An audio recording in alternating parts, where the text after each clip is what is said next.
Week 12 kicks off from BMO Field where the Roughriders are in town, hoping to spoil the annual CNE game for Argonaut fans. And all eyes tonight will be on Chad Kelly as the quarterback returns after being reinstated by the CFL following a 9-game suspension for violating the league's gender-based violence policy.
You're looking at Trevor Harris, in my opinion, the best pure pocket thrower we have in the Canadian Football League. That's high praise. 38-year-old brought it last week, 355 yards, 2 TDs, played well enough to win.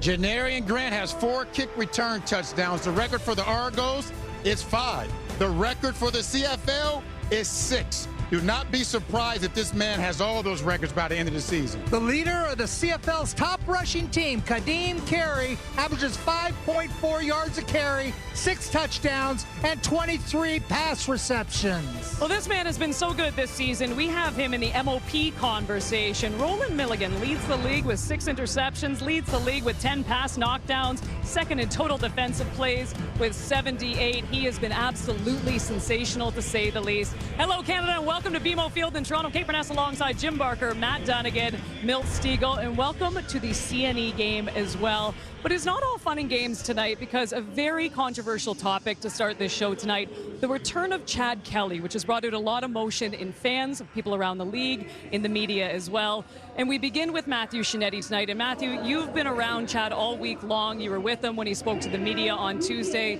He said all the right things, but now it's about putting that into action. Yeah, Kate, this has been a very manicured message when you go throughout the Argos organization. Let's start with Ryan Dinwiddie, because earlier in the week, he talked about running into the situation, not running away from it, understanding the perceptions and questions, not just of Chad Kelly, but the entire Argos organization. Then I spoke to team captains in Wint McManus and Devaris Daniels, and they all talked about, yeah, Chad Kelly has to be better, and then we all have to be better. And as you mentioned, then Chad Kelly met with the media on Tuesday, and he apologized and said he intends to do better this time. I'm sorry for my actions. I'm sorry for what I did. You know, I affected a lot of people, my teammates, my coaches, women, my family. You know, I feel bad for the situation that happened. You know, I've grown, I've learned from, you know, not only the past couple months, but, you know, every day I'm trying to get better, be a better person, better teammate, better male. You know, I have to own up to my mistakes, and I know what I did wrong, and I've learned from it. You know, I've done more than what is being asked for me because I want to get it right. I want to make sure everybody believes that, you know, I'm never going to do something like this again. But, you know, I know I affected a lot of people, including, you know, the person. So, you know, I just want everybody to know that, you know, I'm sorry, and I will be better, and I'll be a better teammate and person from this. Now, when we talk about that messaging from Chad Kelly, as the week went on, it was very clear that that message is what he was going to have to maintain. And the one thing, Kate, that you just pointed out there off the top is this is very controversial. And instead of kind of sharing my opinions about it, I went right to the players and the veterans in the locker room who told me that they're looking for consistency out of Chad Kelly. because here are the facts. He's the starting quarterback of the Toronto Argonauts. He's the reigning MOP, which means he's a face of this league, which means the expectations are different on him. And that sense of consistency that his teammates are looking for, not only in his actions, not only how he plays on the field, because remember, he's coming off that 4-interception performance in the East Final last November, but also the way that he treats other people in the organization. The temperature is going to turn up over the next little bit here, Kate, tonight and into the Labor Day Classic in Hamilton in 2 weeks.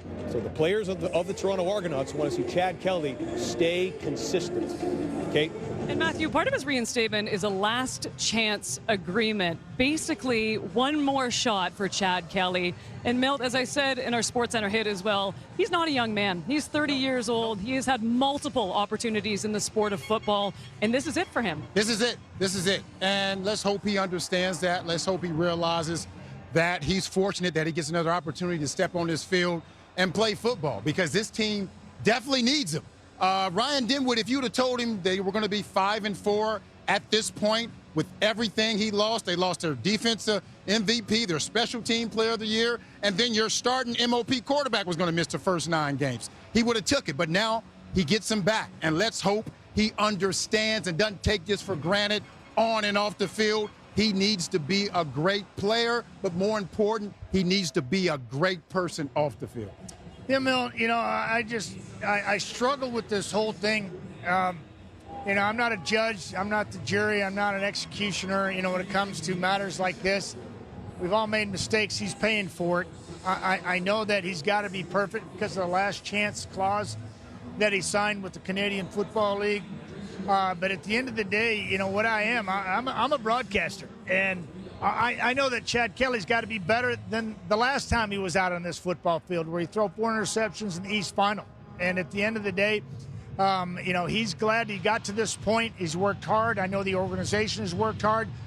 We as the public didn't hear many things about the process, but we just hear the end result. And now here he is in front of us, and we're trying to make heads or tails of it. At the end of the day, I'm going to judge him by what he does on the football field there tonight. And I know that he's happy to be back underneath the center and playing football, and he'll do everything he possibly can to be better moving forward. You heard him say those things, whether you believe it or not.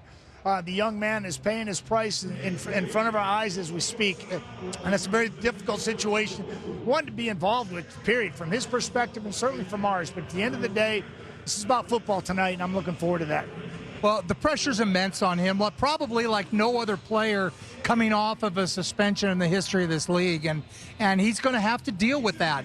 There's enough pressure on being the starting quarterback of the Toronto Argonaut football team that right now is 5-4, chasing a 9-1 Montreal Alouette team and an Ottawa team that's 6-2-1. So he needs to get them in order and put the outside noise away, and that's not an easy thing to do, to stay focused on what the task is at hand and deal with on-the-field issues that happen. And I think Chad's going to come out tonight, and I think he's going to answer the call. I think he's going to step on the field. He knows how poorly he played in that Eastern Final. That's all people remember of him. Yeah, and that's not what he wants. He can't let that distract him. Absolutely. He can't come out and early on try to make up for that one game. He has to allow the game to come to him. If he tries to do that, he's not going to play well. He has to put that behind him. My biggest thing is, if he throws a pick or if something negative happens, what's his response going to be? Because that's what happened to him in the game. One just piled up on another, and this all is going to go into the legend of what Chad Kelly's going to be this year. All right, let's take a look at how the quarterbacks fared without Chad Kelly in the lineup. A 5-4 record, which is actually quite good, but a lot of credit has to go to their defense and the special teams of this Toronto Argonaut squad. For the QBs, last in the CFL with just 5 completions of 30-plus yards. Toronto, the only team with under 300 pass attempts so far this season. We will see what Chad Kelly does the rest of the way. The league has reinstated Argos quarterback Chad Kelly on a last chance agreement. I'm sorry for my actions. I'm sorry for what I did. I want to do better. I'm going to be better, and I'm going to show everybody. Ultimately, Chad Kelly is not going to be judged by his performance in front of cameras. He's going to be judged by the way he behaves as a member of the Toronto Argonauts, as a player in the Canadian Football League as we move forward. Sitting at home, watching your team out here, not being able to participate, something that you love doing, right? It affects you, mentally. He hasn't played football since last November. You know how anxious he is to come back and show what he can do.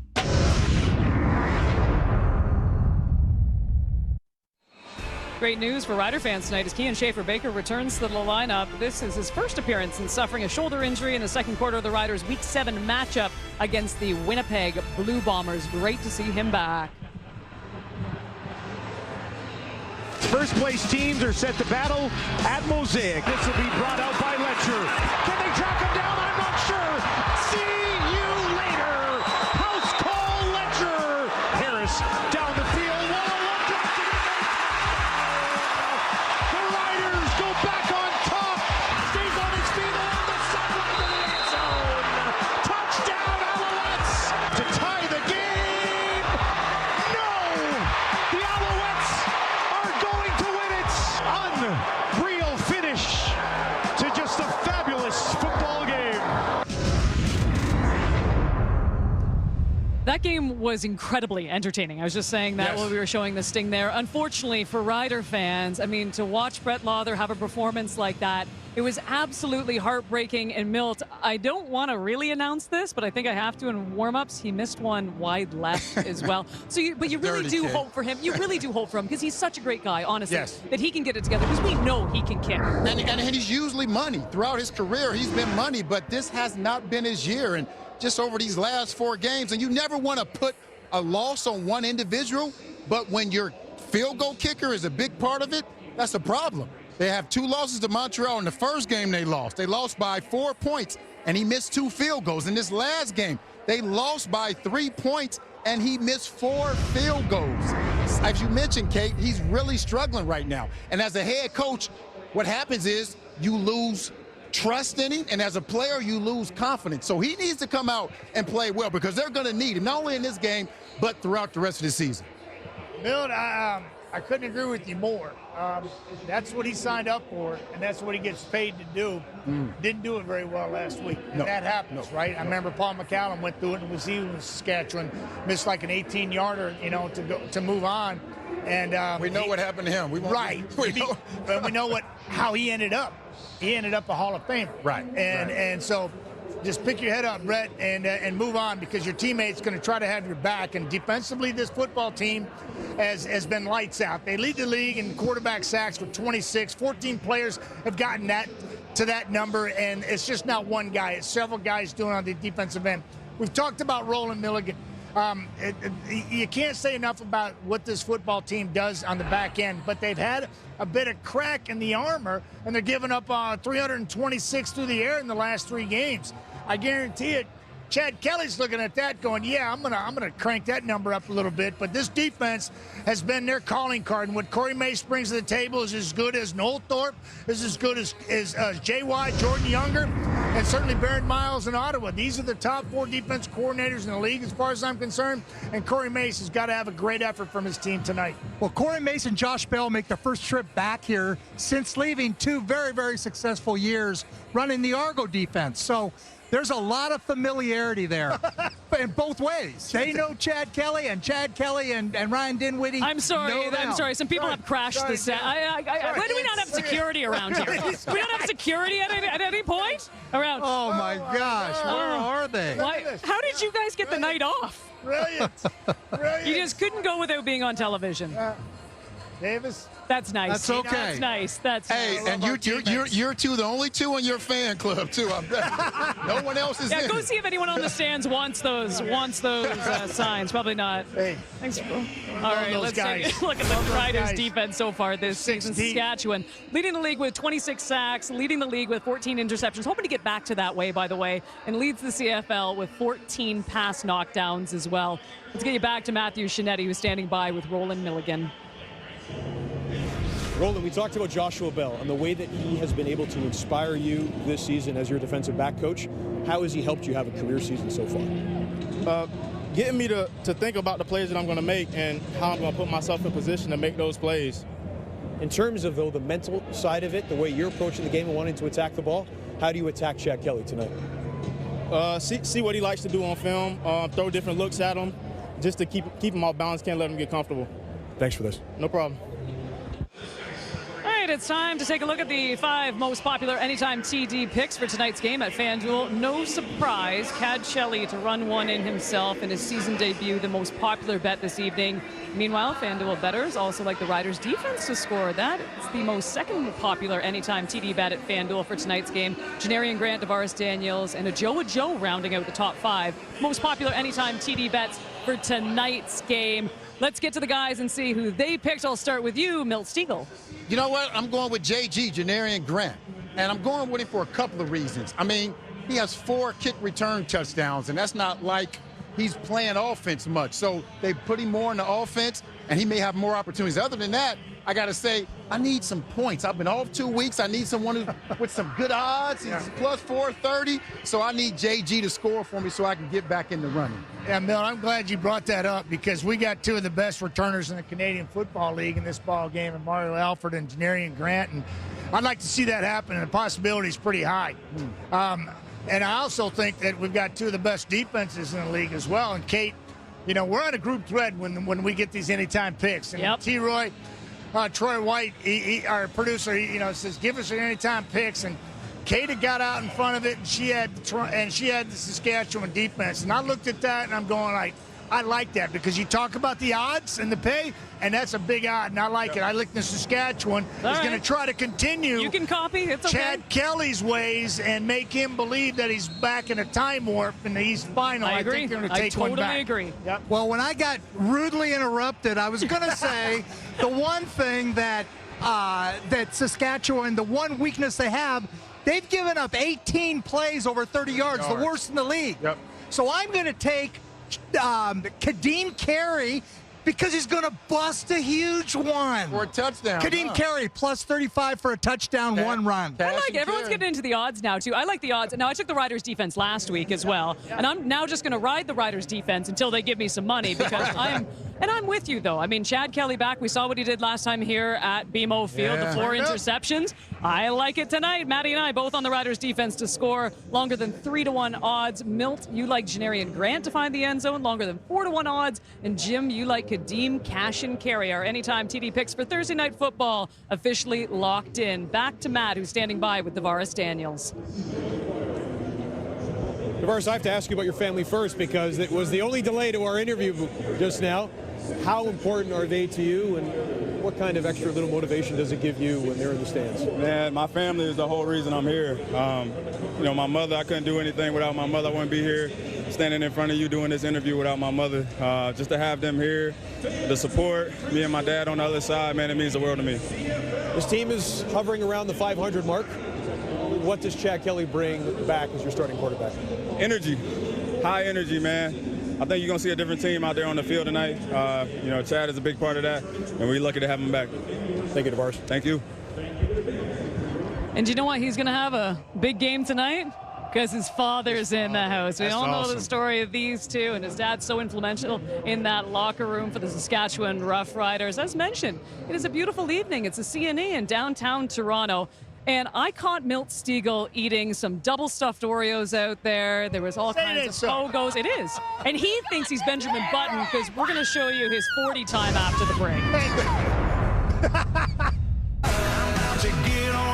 right, let's take a look at the rest of the Week 12 schedule. We've got Friday Night Football between the Hamilton Tiger Cats and the Winnipeg Blue Bombers. You can see at 8:30 Eastern, 5:30 Pacific. Saturday Night Football, Lions and Red Blacks. A fascinating game, to say the least. And then a big one on Sunday night. The Elks have been great as of late, but how good are they against the defending champs? You can see it 7 Eastern, 4 Pacific. Speaking of getting excited for things, I don't know if you heard, but we are going on a road trip to beautiful Victoria, British Columbia. It is Touchdown Pacific next Saturday, August the 31st. The panel will be live. You can see it 7 Eastern, 4 Pacific.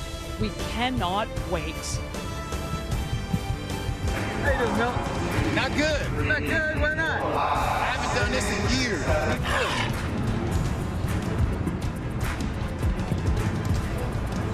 That was pretty good. T.O., get at me, baby. Hey, I need a contract. I need a contract with somebody. Come get me. Watch the clock. Are you serious? That's not correct. I didn't stretch. I'm on a slippery surface. That's not right. That's not like me. We're going to do this over again. 5.09 6 years ago when you were a young 48-year-old Milt Stegall. Yes. Did you get a contract? Did anyone sign you after that performance? Well, TSN brought me back, so I'm good. I thought you were volunteering all these years. I didn't know you actually worked here. Right. So Milt's so confident in his running ability, and he's aging backwards, he tells us all the time. Benjamin Button. Your Benjamin Button. Yep. That you thought you could run the 40 faster tonight, correct? I know I did. Oh, you know you did. What?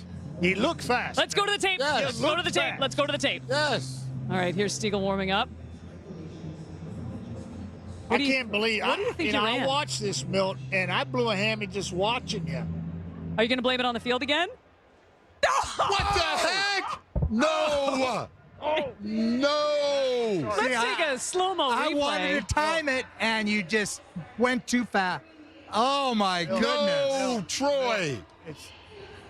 4.7. I was in one training camp. I'm looking to get in another one. Just let me know, baby. In a suit. Didn't warm up. Coach Barker was supposed to time me, but he didn't. Thank goodness. Maybe some shorts and some track cleats next time. But you really thought you ran a 4.7? Oh. No. I'm so glad I didn't time that. That's wrong. No, it's not wrong. Yes, it is. No, it's not. I don't know who was timing that. I am being told by our statistician, John Ryan. I It's don't not. know who was timing that. No, That's wrong. we had the clock, so we checked it 3 times. It went to the command center. Everyone checked it. Somebody was counting 1 Mississippi, 2 Mississippi. That's wrong. Just admit it, you're aging. I'm aging, but I'm not that slow. I just don't know what the market for 5.33 receivers is There today. is no market. There is no market. I keep telling everyone you can still play. I do. I tell everyone you can still play. That's wrong right there. All right, you know what? Quick thoughts on the game tonight. It is absolutely beautiful down here at BMO Field. We got the Riders in town, and they've been 0-3-1 recently. This is a big game for them, Milt. This is a big game. I talked to Corey Mace before the game, and he was like, we need to win a game. We need to win a game. You know, if their last 4 games, they haven't won a game, so this is a big game for Corey Mace and these Rough Riders. Yeah, they got the guy behind the center to do it.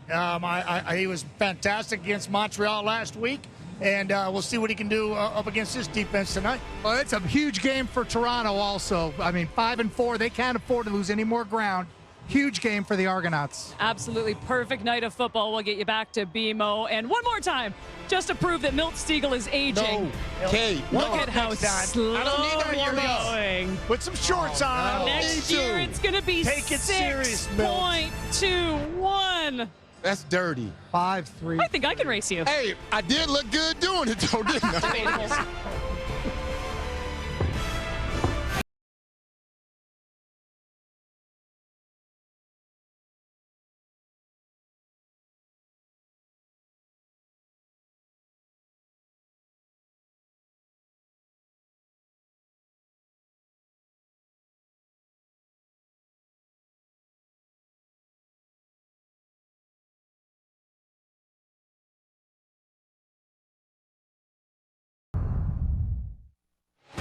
Week 12 kicks off from BMO Field in downtown Toronto. But before tonight's game, a tribute for 2 Saskatchewan legends.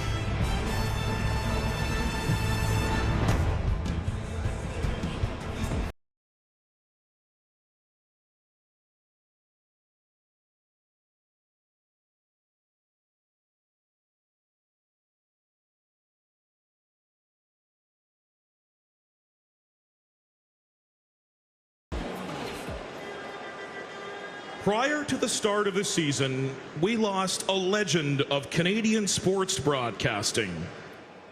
Proudly from Porcupine Plains, Saskatchewan, Darren Detition was a lifelong fan of the CFL and a passionate advocate for Canadian football.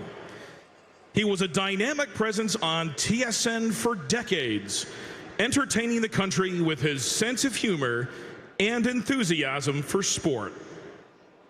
Please turn your attention to the video board as we remember and celebrate the life of Darren Detition. Hi, everybody. This is Sports Center. I'm Darren Detition. Darren Detition, Sports Center, 1966, baby. He doesn't have a right arm at third base. This guy's got a rocket. You want to see a scary version of green, you look at this, I don't know, limey type What thing is that Dutch he has on right fantastic. Now. You can go to Ryderville or you can go to a rave. You're having a good time at both places. And you've been to both. Yes, I have. Often in the same night. Your host, Saskatchewan's own Darren Detition. Was that a football game or was that a football game? You are the best in this country. Thank you. At this job. Not even close. Thanks for watching, folks. We hope you enjoyed it. See you again.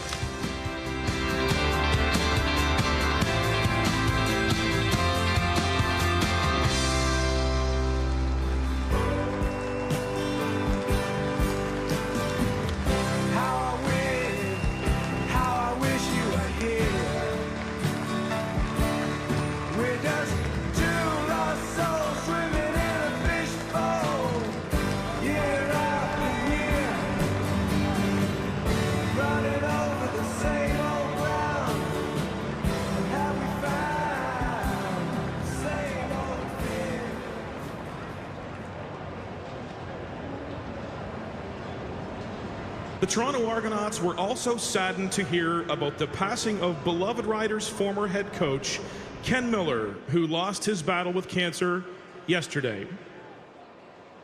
Our thoughts and prayers are with Coach Miller's family, friends, and all of Rider Nation.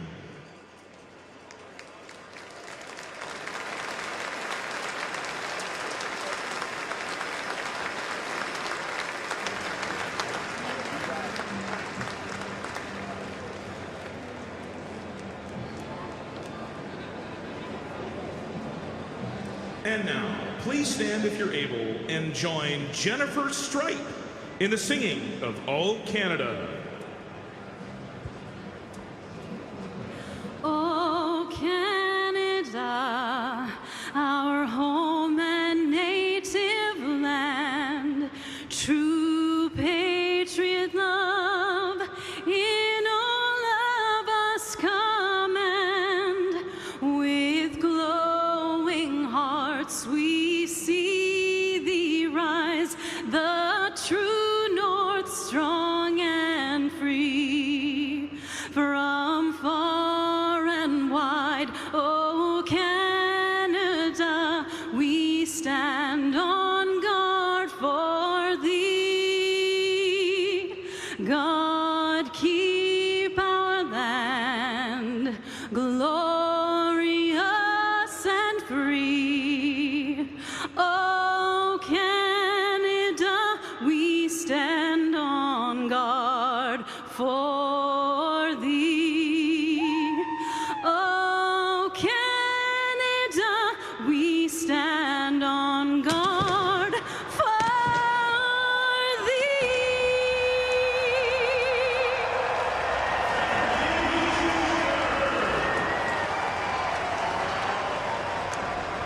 It is the annual CNA game from BMO Field in downtown Toronto. Rod Smith and Glenn Suter with the call between the Argonauts and the Riders next. It's Rod Smith and Glenn Suter. Thank you, Kate. From the grounds of the CNE, we welcome everyone to Week 12 of the CFL, and the Riders and Argos. Much talked about matchup, Glenn, for obvious reasons. First and foremost, last year's most outstanding player becoming this year's most controversial player in Chad Kelly. But his suspension is over, and the Argos are ready to welcome him back. Yeah, Chad Kelly has served his 9-game suspension. He has completed the required counseling and has apologized publicly for his off-field transgressions. Tonight, he returns to the starting lineup. And remember, last year, he led the Argos to 15 regular season wins. Trevor Harris is making his return in Game 2. He returned last week from injury, and despite missing 6 starts, didn't miss a beat. 355 yards passing. Didn't get the win against Montreal, but Harris is back. Corey Mason, his first year as head coach of the Riders, back at BMO for the first time since leaving the Argos after last season. He'd been defensive coordinator here for 2 years, working for Ryan Dinwiddie. Some old friends going back to their days together coaching with the Calgary Stampeders, but rivals on this day. They met earlier back in week 5 in Regina, and it was Saskatchewan winning that game. Janarian Grant, Deontay McMahon back for this one. The Argos won the toss. They want the ball, and Brett Lothar will be sending it their way from the Rider 30. Week 12 CFL underway here at BMO Field in Toronto, and Janarian Grant has to go right to the sideline to pick this one up. Always dangerous, and the Riders certainly know that. He had a return touchdown against them back in week 5. He's taken down by Adam O'Clair. So here comes Chad Kelly, his first game since last November, and that was his worst game in his young CFL career, losing the East Final to Montreal. Yeah, it was a game that he wants to quickly forget and move on, but 15-1 in the regular season for Chad Kelly, completing just about 70% of his passes. 4 times he threw for over 300 yards. And one thing the offense is missing for the Argos, their 5-win start to this season, the deep ball. So 1st and 10, and a quick toss off to Deontay McMahon. Brian Cox is in there to take him down for about a loss of a yard. A 2nd and long coming up here for the Toronto Argonauts. Kelly won his last 9 regular season games. Take a look at the offense in front of him. Anthony Vandalo playing for Gregor McKellar at right guard for the 2nd straight start. And then if you look in the backfield, it's Kadeem Carey who has provided the energy that they expected. Throwing on 2nd down and long. It is caught. It's a 1st down to Mackay Polk, and that's Kelly's first chance to work with the new receiver of the Argos. Gets it up closer to midfield. Little name with a long wide field out to get things started for Chad Kelly in his first game back. Spiral to the sideline, and Polk right there to pull it in. That's his 25th catch of the campaign. In his first year out of Mississippi State, he gets it up to the 48 of Toronto. Opening possession. And it's swinging it out to David Ungerer now, who cuts back. And Ungerer, good yardage after the catch as he gets it right up to midfield as we take a look at that Saskatchewan defense. Malik Carney's on a bit of a roll. He's got 3 quarterback sacks in the last 2 games. And this is a team that likes to take the football. They lead in the giveaway takeaway category, first in the CFL. Jameer Thurman, a big part of that, with 3 fumble returns so far this year. And a guy that's just filling the stat sheet. I mean, I'm talking about filling the stat sheet and leading the league in almost everything. Roland Milligan. What an outstanding season on defense and special teams for number 0 Saskatchewan. 2nd down and 3. 1st down and more. Kadeem Carey with his first carry of this game as he gets it inside the Rider 50. It was a heavy set, extra offensive lineman in there, and Kadeem Carey, as I mentioned, he's, as advertised for Kadeem Carey. We all knew what he could do, and then we moved to Toronto. I mean, this is a guy who has just delivered. Hard running up in the middle, and let's see, one of the front runners for defensive player at the halfway mark gets blocked up pretty nicely there by DeVaris Daniel. 1st down at the Rider 50. Kelly throwing again. Coming in and looking for it back in the lineup on that Rider defense. That's Deontay Williams. Couldn't quite get to the ball, but a 2nd down on that incompletion. Williams has a couple picks on the season, and one of them was against Toronto. Now, Chad Kelly wasn't playing in that game, of course, but there's the seam route, a little bit behind the target, and gave Deontay Williams a better chance at the ball. Mentioned that Williams had been injured just the last several weeks, but back in his 2nd year out of Nebraska. 2nd and 10 at the Rider 50. For Kelly, blitz coming, gets rid of it quickly, and it is caught shy of a 1st down, down to about the 43, and Richie Sindani is the receiver there, but a 3rd down is coming up and within the field goal range of Liram Hiralahu. Well, I'm not surprised to see Corey Mays try to send some pressure in his first game back after not playing for half a season, to send some pressure at Chad Kelly, see if he can handle it. He did throw the hot route. They're going to go for it on 3rd down here. They are at a full 2 yards away, right at the 42. The scrimmage it here on 3rd down. So Kelly stays in the game. Their opening possession. A trademark with him last year was working quickly. Look, did they draw the offside? The flags come out, so this could be a 1st down automatically by penalty for the Argos. Well, we often say they're going to go for it on 3rd down and 2 or 3, but what they're really doing is just to see if they can draw the defense offside and get the free 1st down. Lots of finger pointing as you see in these situations as to who moved first. Riders feeling this should be against the double blue. They still discuss. Referee Andre Prue. Illegal procedure. Toronto, number 58. Number 58. 5-yard penalty. So it goes against the Argos. Third down. Yes, a 3rd 7. Coming up now, Anthony Van Dal, the rookie right guard, is flagged for that.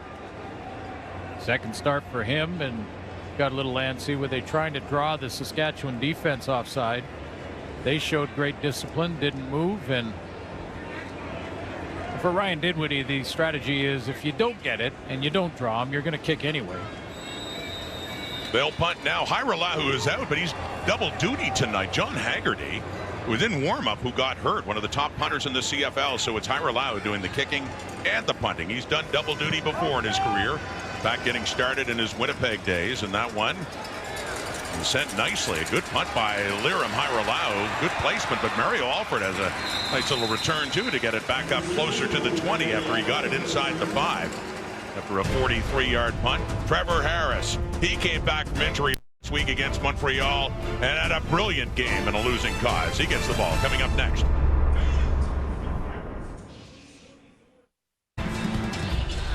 Yeah, let's go to the X. Do a little trip on the Ferris wheel. An old exhibition, the CNE, going on for years, and the annual visit here for the Argos, a home date against Saskatchewan here. Trevor Harris.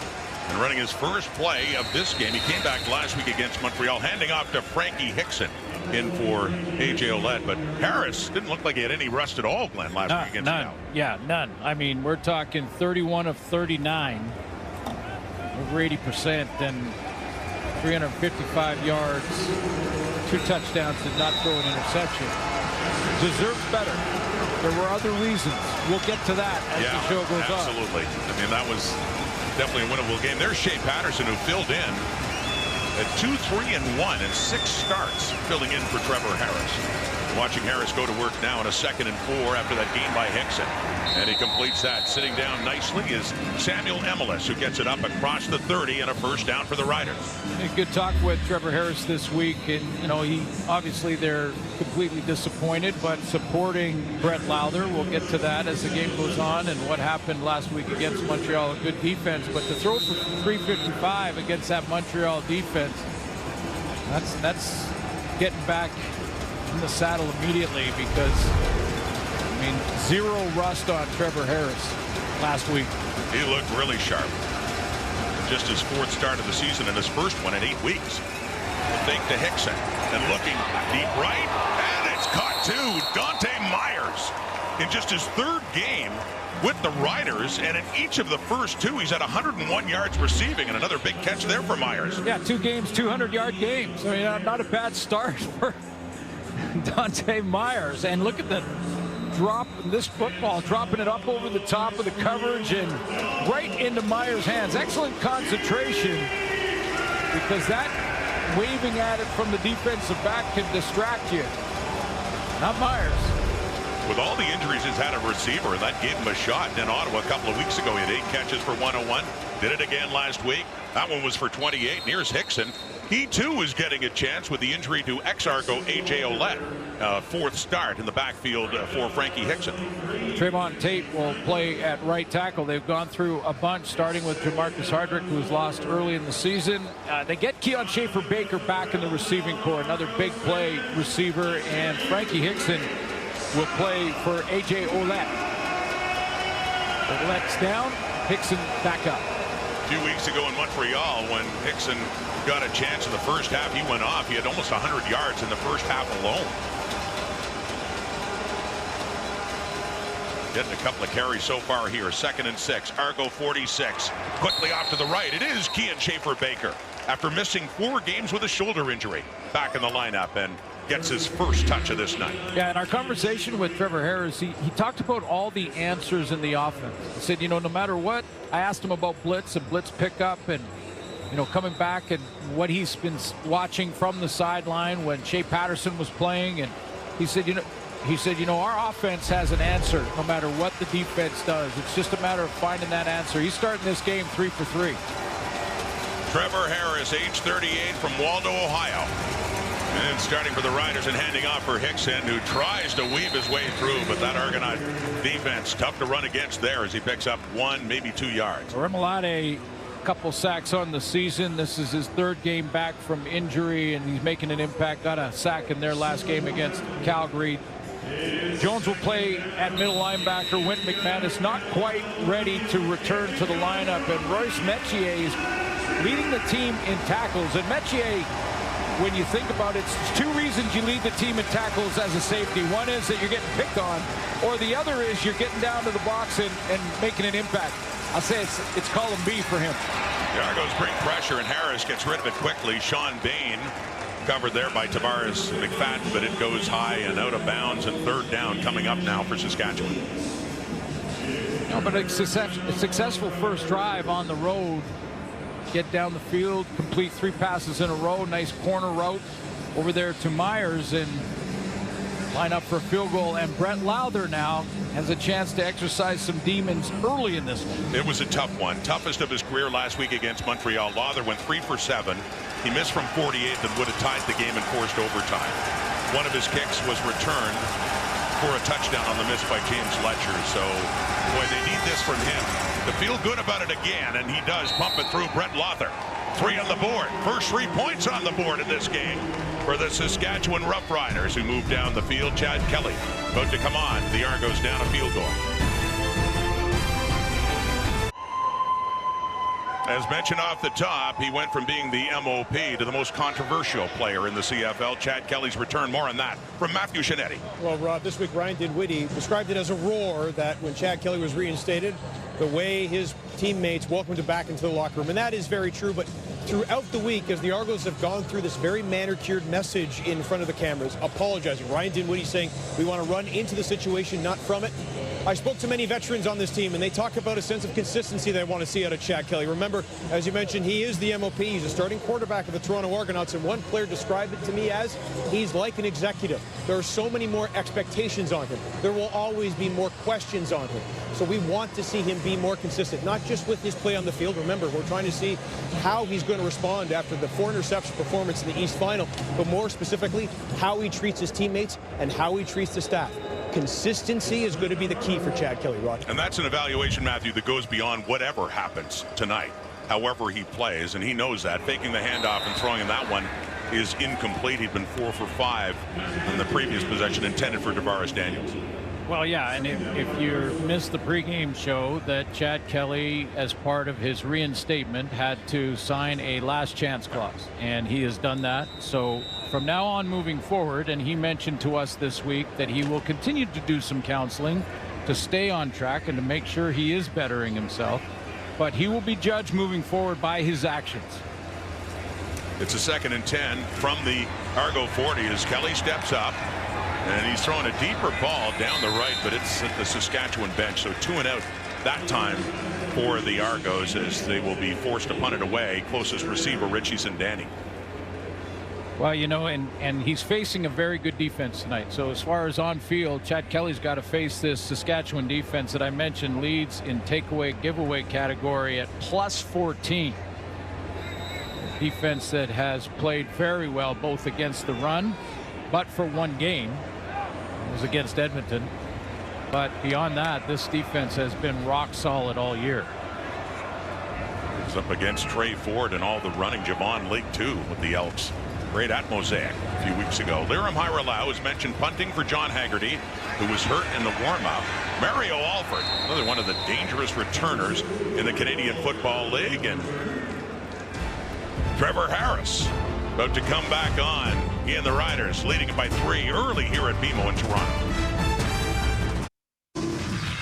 Last week, Trevor Harris came back for the first time since late June when he suffered a knee injury in week 3. And as we talked about earlier, he hardly missed a beat. 31 of 39, 355, and a couple of touchdowns.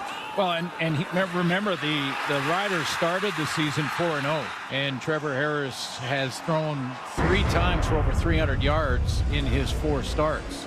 So, again, like picking up right where he left off. He loves this offense, on the same page with Coach Mueller, and looks good. Throwing here on first down to Samuel Emelis. A shorter route, picks up about 4 yards. Second down coming up. Again, a nice receiving core to work with Keon Schaefer-Baker. Sam Emelis is their leader. I mean, a guy who 76 targets so far at the halfway point. You know, they'll lean on him. Sean Bean, of course, in the core. And then Schaefer-Baker, who can take a bubble screen, 30 in a heartbeat, but also can blow the top off a defense, too. Pick up a 4. 2nd and 6 at the Rider 45. Harris quickly again. Working fast and gets it to Emelis again. And this will be a 3rd and short by the looks of things. Maybe about a foot shy as he gets it up across the 50. We got some big folks coming in now in a short yardage situation, and Shea Patterson as well, who had been in that role, of course, before Harris got hurt, and back in again. And Patterson mentioned he started 6 games, won 2, lost 3, had the tie at TD Place in Ottawa a couple of weeks ago.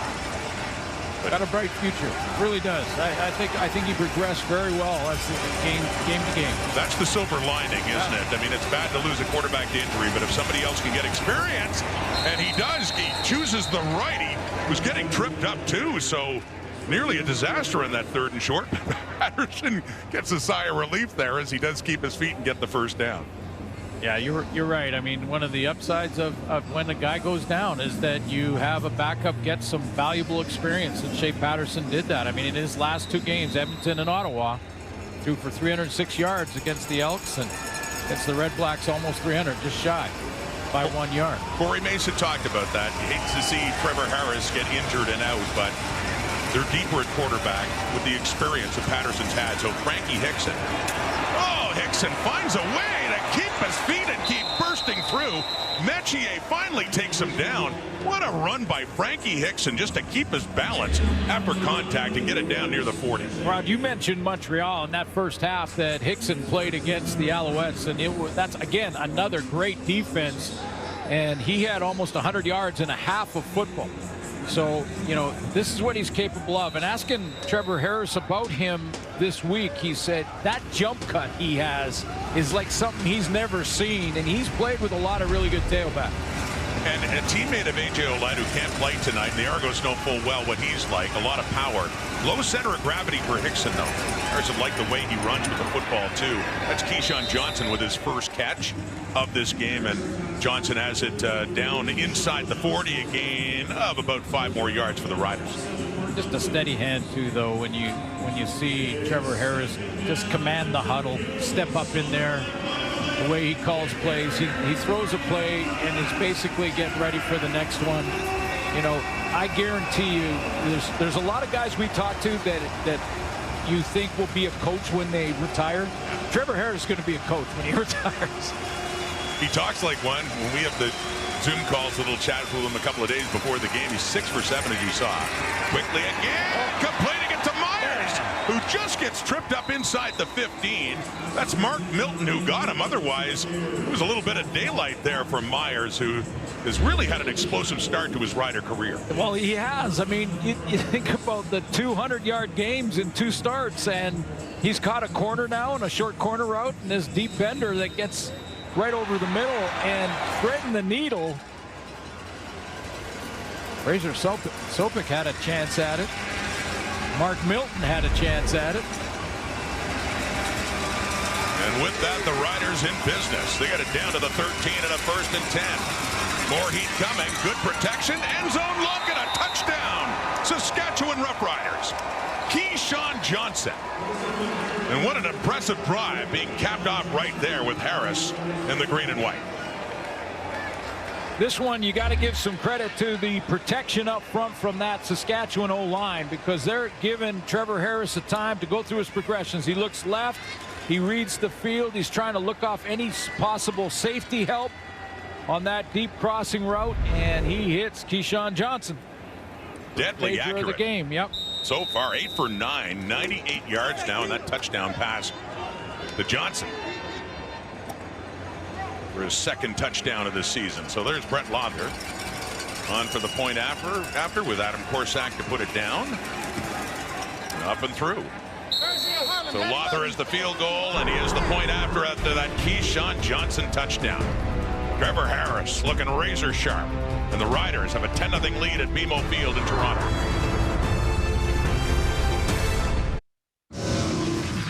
Laser focus and tremendous accuracy from Trevor Harris on a 7-play drive that goes 69 yards, and Shea Patterson chipping in on that short yardage play. I think that's an inspiring run from Frankie Hickson. That gets the entire team stepping it up a notch, and then a great crossing route to finish it to Keyshawn Johnson. 7 plays, 69 yards over 4 minutes. Injured in the second half in week 3. All that time away for Trevor Harris, and he's hit the ground running, hasn't he? I mean, the game he had last week against the Alouettes, and then the way this one has started, 8 for 9. So a 10-0 lead Riders. Back to Janarian Grant inside the 10. Waiting for his blocking. Kevin Vitale has to turn it back, and the hair. We talked about this before. Jaden Dalkey gets him by the hair, and that happened before at a game in Hamilton as well. Well, it's legal. Yeah. You know, it's legal, and you know, the only thing I'd wonder about, and this is, you know, it's legal, and the players that have hit the hair hanging out like that, they know it's legal. It's happened before, as you mentioned, and the only thing I would say though is, if it's back there, shouldn't they discuss it as far as a horse collar type tackle? I mean, whether it's from behind. Argo ball on the toss left. It's Kadeem Carey, and the Riders, Jameer Thurman, their great middle linebacker, coming in to take down an ex-teammate, Kadeem Carey. And that's not a criticism to the league, because that's the rule and everyone knows it. So you have your hair like that, it's going to happen. This is a great look at middle linebacker Jameer Thurman that's just going to fly to the football, get around the block, scrape to it. Great tackling team. A couple of former Calgary Stampeders in on that play. So Carey does pick up a few. The third leading rusher in the CFL. Kadeem Carey coming in. Whistle blows with the snap of the ball. Illegal procedure. Toronto number 62. 5-yard penalty.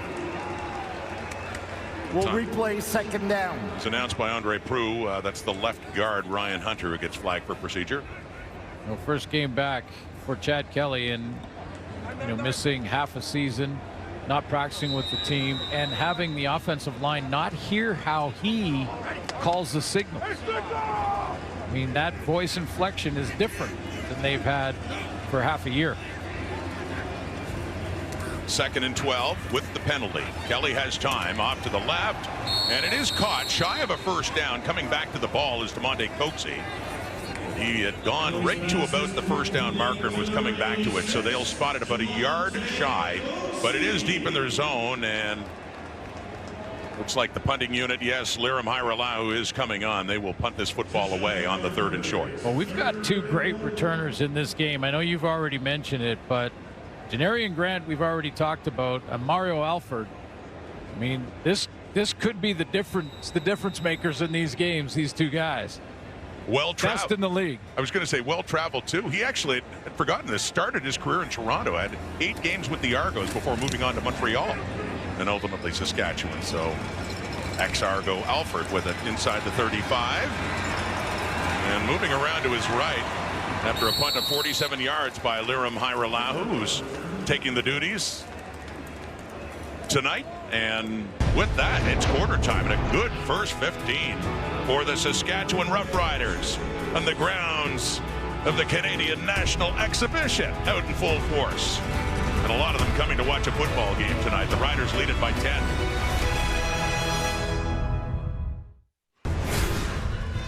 The first 15 minutes are in the books, and it's Saskatchewan with a 10-point lead over the Toronto Argonauts. Still, as you can see on offense, a work in progress, but you can't say that about Trevor Harris, dude. No. So my goodness, he's looking sharp tonight. Yeah, and so is Frankie Hickson. A couple of touches for him, but yeah, he's on. And when you take a look at how he's throwing the football right now, This is Trevor Harris. He's completely back. The injury doesn't seem to be any ill effects from that, and Trevor Harris is on point. Well, that last possession they had, they moved down the field through a touchdown pass to Keyshawn Johnson. 8 for 9, his numbers through one corner for 98 yards and a touchdown. And this is second start since the injury. Chad Kelly, his first game action since last November in the Eastern Final. Yeah, and they look a little out of sync. Yeah, they do. 1st and 10. Riders at their 48. Harris again off to the right. But you wanted Kean Schaefer-Baker, and that one ends up sailing out of bounds. Well, that one he had people at his legs, so we'll give him that one. But this is a completion percentage in CFL history chart that shows you just how accurate Trevor Harris has been throughout his career, and that's what I mean about him being right back on point, coming off an injury. Usually it takes one game to settle in, another half a game to at least get back to the timing and the rhythm. Not number 7. Isn't it interesting that both Fajardo and Harris happened to work under a guy named Ricky Ray? All three of them on that board. Harris. And that one intended for Myers, and coming over the top is Benji Franklin to make sure that's not caught. So this is what the Argos are going to have to do, Rod. They're going to have to make these plays. I mean, when you have an accurate passer, you're going to have to come up and make plays and maybe get into that jam spot down in the bottom here and get into that press coverage so that you're not far. You're not giving any room to the receiver. When that in cut happens, you make the break and get your hands on it. Janarian Grant, 3 punt return touchdowns this season. A kickoff return touchdown as well. 4 return TDs. He had one against Saskatchewan back in week 5. They met at Mosaic. Leading the way in punt returning in the Canadian Football League is Janarian Grant, but no chance there as it takes a hop from Adam Korsak and it goes out at about the 28-29 yard line. That's Roland Milligan shaking off something on the special teams. He's been dynamite on the teams. In fact, leading the league in special teams tackles. But how about what he's done on defense? Just taking the football away, leading the team in defensive tackles, leading the team from the halfback spot, leading the league in special teams tackles.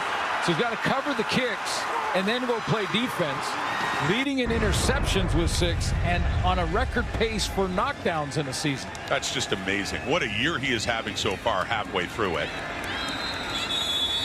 And you see him, it looked like he was squinting or something's going on with his eye there. Let's have a look at what happened to Roland Milligan. Well, let's take a look. He got poked in the eye. And he got with the other eye continues to cover the kick.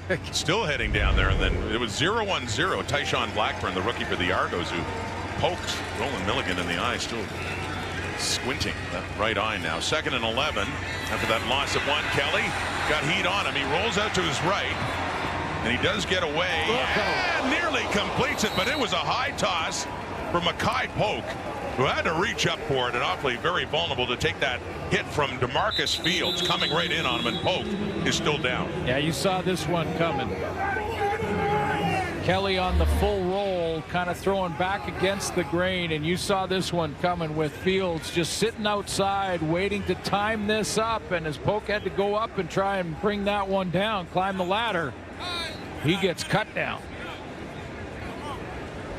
One thing for receivers, when they have to reach up like that and they know someone's bearing down, pretty tough thing to catch a football, and Polk not able to hang on and really pays the price. Field coming in, and good to see him up and jogging off to the Argo sideline.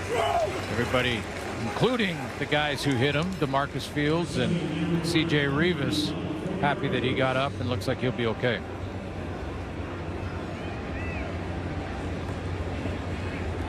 Weird game that way in a lot of ways, Rod. You want to hit him as hard as you possibly can, make sure he feels it, and yet hope he doesn't get hurt. How many times in an old veteran safety's career would you see someone coming over the middle and reaching high? Natural instincts, 27, Hit right? him as hard as you possibly can, so they feel it as much as you possibly can, but you don't want anyone hurt. Right. That's the way the game is played. The punt by Haralahu. And that is taken by Mario Alford after a punt of 45 yards. And Alford just heading out at the Argo sideline. Back comes Trevor Harris. Saskatchewan leading in second quarter. 10-0 in Toronto.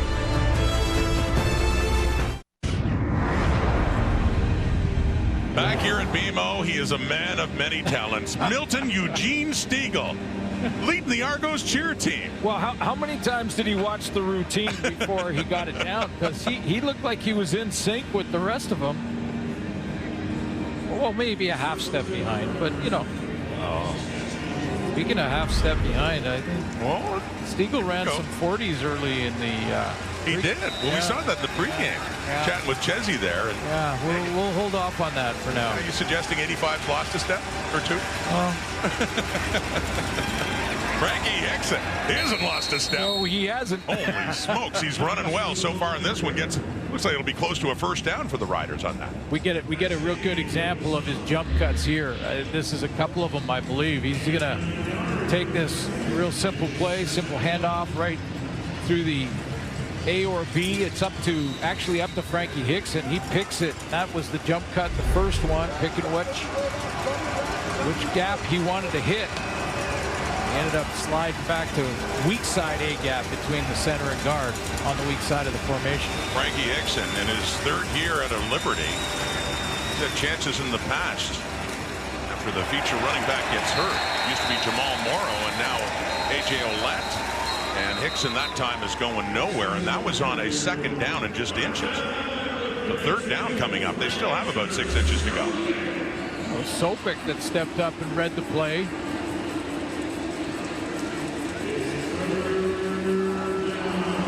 Unblocked.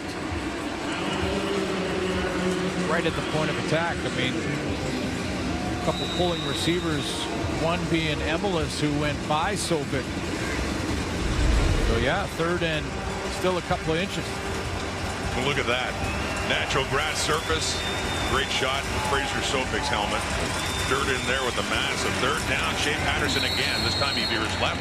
And he does have enough in that short yardage situation to pick up the first down closer to midfield. Well, it's the second time that he's not just gone forward, especially in short yardage where you only need a few inches. I mean, he is a couple of times now gone along the line of scrimmage, got away with it even though he stumbled on the first one. That one, clearly he got the first down, but that's a little risky sometimes in short yardage unless you're 1.5 yards away. A couple of weeks ago, Darius Pickett fired in. Short and got him. Catch him in the backfield. First and 10, though. Up near midfield. Trevor Harris with time. Deeper, and it's caught, too. It's a Joe with Deshaun Amos there. And first catch for the rookie, a Joe. And a big first down for the Riders. Yeah, blitz coming against Trevor Harris here. He's going to come off the edge, and Harris realizes that he can't block them all, so he's got to get it out of there. He's got a corner route for a Joe who's back in the lineup. Missed last week, was down due to a finger injury. And how about dropping that in the bucket? He certainly did. It was Trevor Harris that threw Joe's first touchdown catch. That was back in week 3 before Harris got hurt. And all smiles back at the bench of first and 10 at the Argo 34. Little toss inside on that sweep for Emelis, and coming up nicely is Mark Milton to take him down at the 35. Looks like it might even be a loss of a couple of feet for the Riders.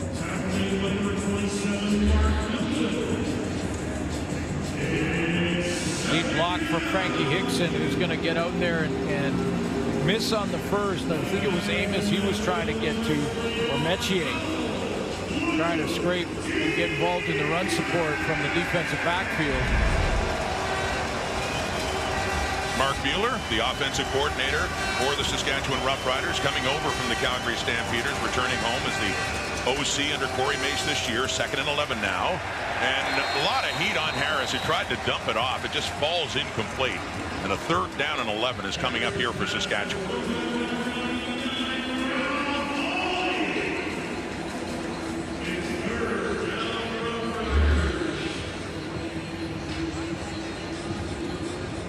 Ralph Hawley that gets there this time. He's gonna line up outside the tackle and then work on the guard.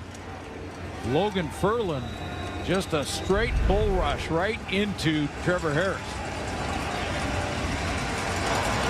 1 for 1 from 43 is Brett Lothar. Second attempt also from 43 yards away. And Lothar, so far, really atoning nicely after what happened last week at Mosaic. 3 more on the board. The Riders increased their lead to 13-0. Corey Mace had a lot of success in his 2 years here in Toronto as defensive coordinator. Won a Grey Cup, had a 16-2 season, and just look at where his defense ranks, first in a lot of categories. Let's go down to Matthew. You know, Rob, last time I saw Corey Mace at BMO Field was after that East final loss to the Montreal Alouettes, and he was extremely disappointed because he knew, as you said, how historic that defense was in that 16-2 season. Talking to him today, he said he's happy to be back. It's like home. When you leave a legacy when a team wins a Grey Cup and then is as historic as that team was, and then the leadership legacy he's left with players like Wynton McManus, he said, I can't imagine anything better. But obviously a close connection to Ryan Dinwiddie, and on that 3rd and 2 to start the game, when Mace and the Roughriders made it, he was playfully jousting with Ryan Dinwiddie. Nice playful rivalry between those two friends and rival head coaches, Matthew. And David Unger for Ryan Dinwiddie's Argos has the catch and the first down, Toronto. Well, he's taken his defensive strategy and his approach, and he's applied it to the Saskatchewan Roughriders defense, a defense that leads in sacks with 26. Ryan Dinwiddie holding court with the 2 coaches for the Riders. I was going to say, that's not just a Toronto connection, that's a Calgary connection. Absolutely, right there. Absolutely. But, you know, his defense now leads the team leads the league in interceptions as well. Play action fake, and the Riders were really biting on that run. It gave Chad Kelly a ton of time to wait, and a short pass there to Kateen Carey on first down. Chad Kelly, and that's the great thing about the game of football is the chess match that it becomes, and trying to figure out what the next move is. And it looks like the Argos got a little bit of offense going, and Roland Milligan is the guy that can turn that around in a hurry. Milligan, who had 2 interceptions against the Argos, 2 of his 6 came against Toronto. He's back 7 weeks ago. It's Nelson Lacombo, the safety. To 2nd and 6. Kelly again has lots of time. Runs out of it though, and under pressure gets rid of it. And it's off the fingertips of DeMonte Coxey. Good coverage there by the field side corner, Marcus Sales.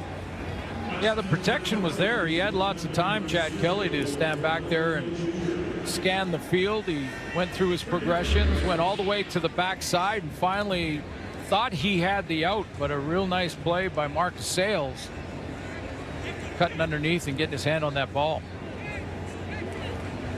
And with that, Corey Mason's defense stands strong. It's Chad Kelly and the Argos. So Liram Hairolau will be out to punt for the 5th time in this first half. We're halfway through the second quarter. The Argos send the ball the Riders' way, trailing by 13 points. Mario Alford is back for this one. So too is Sean Bain. It heads Alford's way from here. Hairolau, and where's this one marked? Well, if it's outside the 15, it's not quite. It's at the 14, so no penalty against Hairolau after only a 32-yard punt, but trying to pin them in deep. What do you think? Shot. Would you do that? Shot. I'm too old for that. I'm too old for that. Friday Night Football tomorrow from Winnipeg. Willie Jefferson and his old friend Bo Levi Mitchell getting the start for the Ticats. Zach Collaros, Blue Bombers. Last couple of games with a bye in between, beating the BC Lions impressively with their defense. Bo Levi Mitchell, well, he had been benched, but Taylor Powell injured last week against Edmonton, so Bo is back as the starting QB. And that starting QB, Trevor Harris, got a good start in this one. It's a 13-0 game as he hands off to Frankie Hickson, who picks up a yard, maybe 2. This Toronto defense, though, can be very physical in the front 7. I mean, yes, Wynton McManus is not in the lineup, so John Jones is playing for him, but has filled in nicely when he's ever had the opportunity. Royce Metier comes down and will play the run. He's put Trevor Harris now in a couple of, in the last 2 series, in 2nd and long situations. 2nd and long now. Nate from their 16. And with the heat coming, gets rid of it. It's intercepted.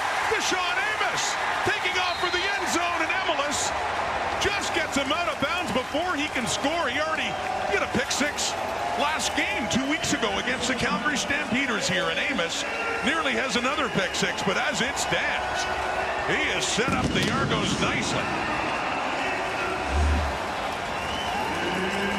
Bit of pressure in his face. He's getting hit just as he throws, and Harris, first throw he wants back of the night, and it's Amos taking it the other way. That's, as you mentioned, number 4 on the season. There's the intended target inside. Amos, look at that back pedal, little turn with the hips, and then cuts right underneath Keyshawn Johnson. Did he get in? Did the ball cross the plane? They're saying no, it's on the 1, and he steps out right there. Right there. So they're set up at the 1, though. First and goal. Cameron Dukes in at quarterback, keeps it himself. And it's a touchdown, Argonauts. Set up nicely by Deshaun Amos and scored by Cameron Dukes, who started most of the way this season with the Kelly suspension. And the Argos getting on the board with the help of their defense. Yeah, well, that's where they're getting it. I mean, they're getting the play from Ralph Hawley, Jake Serezna in the middle, and Arimolade, who got the pressure on Trevor Harris, had someone in his face. He's not accurate on the throw, and Deshaun Amos takes it back to the 1-yard line. I mean, got a couple of knockdowns in the last series, get off the field, and this time it's a pick.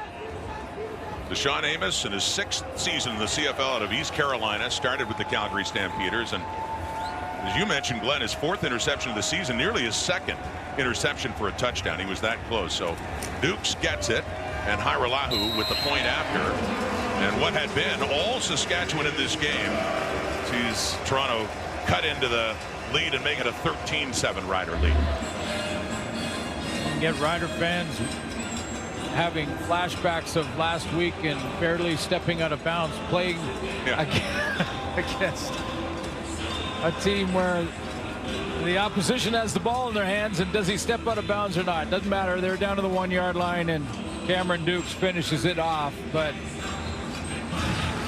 you're right, Rod. It was almost his 2nd pick six. This was against the Calgary Stampeders, and a little inside cut, and away he goes.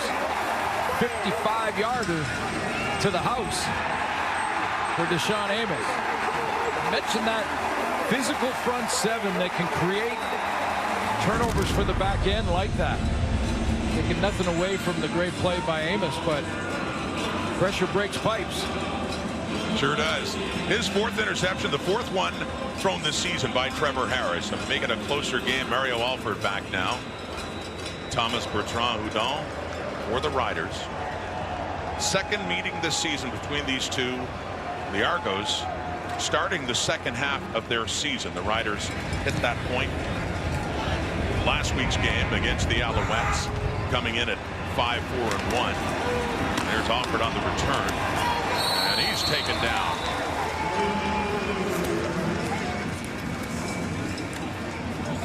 Ryan Dinwiddie. Great success on home field. You have a look at that. 13 of the last 14. The 1 loss coming earlier this season against the Alouettes, and 9 straight against the West Division as well. Impressive run for Ryan Dinwiddie, and now his 4th season as head coach. Against a very desperate team to get another win. They have a tie in the last 4, but the Riders have lost 3 of the last 4, and in some real strange ways. You think of the double overtime in Ottawa, and the game with the missed field goals last week. Bouncing off a tackle is Frankie Hickson. They had another one earlier on. They came into Montreal a few weeks ago at 5-1, and they led 16-3 at the half. Caleb Evans got the start for Montreal. They made that switch to Alexander, and just everything seemed to change. The Alouettes barely won that game, but they did manage to. So you're right. The Riders have had some close finishes. Yeah, they just want to try and get back in the win column, but it's going to be tough, as we showed you, to win here. Whether it's Chad Kelly back or whatever the influence and the slow start for their offense, their defense is high-quality defense, good pressure up front. They can get pressure with just 4. They're going to surrender.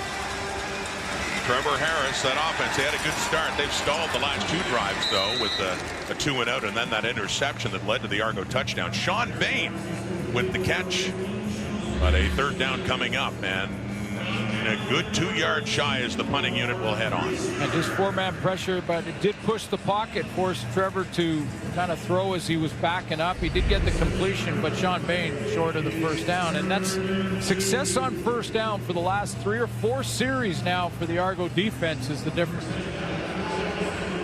The tide turning a little bit in this game in favor of the home side, still trailing by 6, but Adam Korsak is on. He'll be punting for the 2nd time in this game. Janarian Grant standing just inside the 30.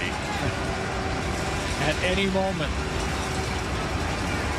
record pace for Janarian Grant in the touchdown department. He has 4 so far this season. He had 8 with Winnipeg. Korsak cautiously heading over a beautiful punt. Doesn't give Grant many options at all as he gets it out around the 33. Yeah, great kick. Let's go back and show you just an outstanding performance. 78 defensive plays is 2nd in the CFL at this point. And, you know, we often will say that at this point in the season for linebackers, because linebackers are involved in both the pass defense, the run defense, closer to the line of scrimmage. Very, very seldom you talk about a pure DB, halfback, with those kind of numbers at this point in the year.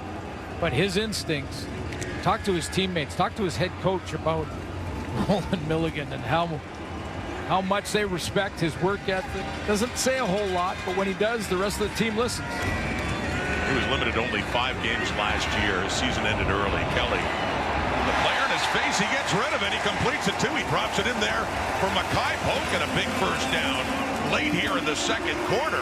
They're in Rider territory. Mackay Polk had to really work hard against Nelson Lacombo, the safety. They're going to get matched up. See 21 to the right of your screen. He's just going to go off and he gets matched up as they break off the line of scrimmage. He did get in behind him, but he really had to work for it and then keep his concentration, keep that foot in bounds, and he little tippy toe on the sideline. Nice catch. In at 29 yards, biggest completion for Kelly is on that hitch. Gets it to Coxie, and he works his way around Lake Corte Moore, and DeMonte Coxie gets it inside the 40, and another 1st down by the looks of things for the Argos, with the 3-minute warning coming up here at BMO Field in Toronto. Rod, Glenn, the panel's coming up at halftime, and I don't know if you caught Milt Stiegel's dance performance with the Argos cheerleaders. It was amazing, to be quite honest. Now he's starving, though, and he can only find some Tiny Tom donuts at the X, and he's promised us he's going to eat them. Eat that, Stiegel. Do it. You said you'd do it. It's for the kids. Did he actually? Oh, my goodness. No. Milt Stiegel ate a donut. There's your headliner tonight. Yep. At the X. Yeah, lots of donuts, lots of deep-fried food for Milton, too. Partaking on that hit screen. David Unger, and turning it up inside. That was on a 1st down play, too, as they work it down a little bit closer now.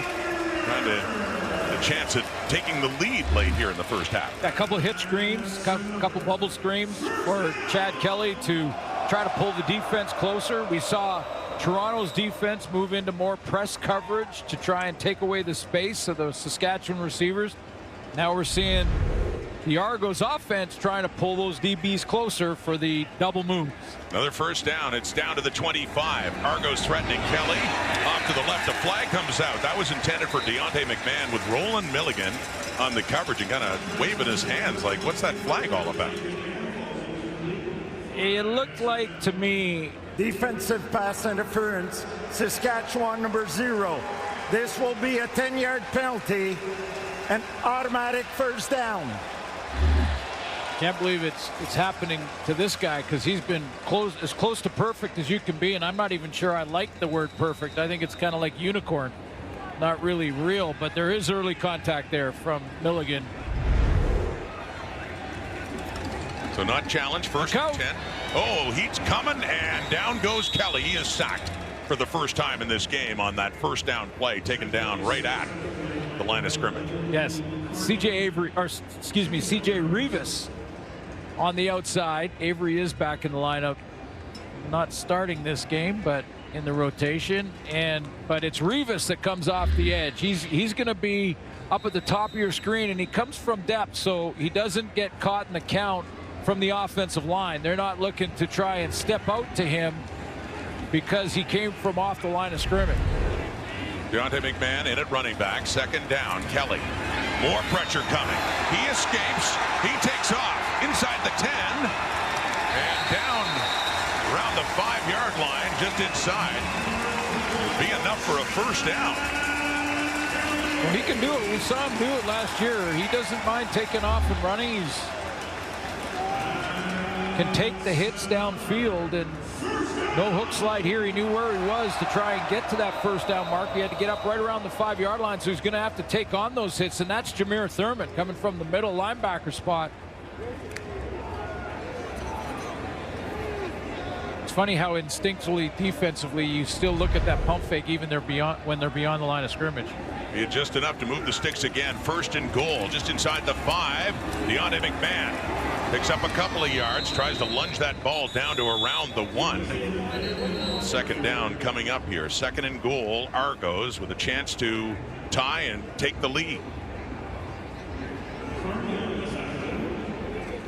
Well, their defense, you know, in this second quarter, certainly the second half of the second quarter, has really stepped it up. I mean, Deshaun Amos with his interception, getting Trevor Harris off the field, who got off to such a great start, and it's given Kelly some more opportunities. The second and goal at the 2. We saw Cameron Dukes in this situation last time out. Kelly stays in at a shotgun now on this second down play. Handing off again. Kadeem Carey. Touchdown Argos. Another rushing touchdown for the double blue. They work it down, and Kadeem Carey celebrates reaching the end zone yet again as a point after try from taking the lead on the 5th rushing touchdown for Kadeem Carey this season. You know, I don't know about shotgun when you're on the 2-yard line. You're taking the ball off the line of scrimmage. Under review by the command center.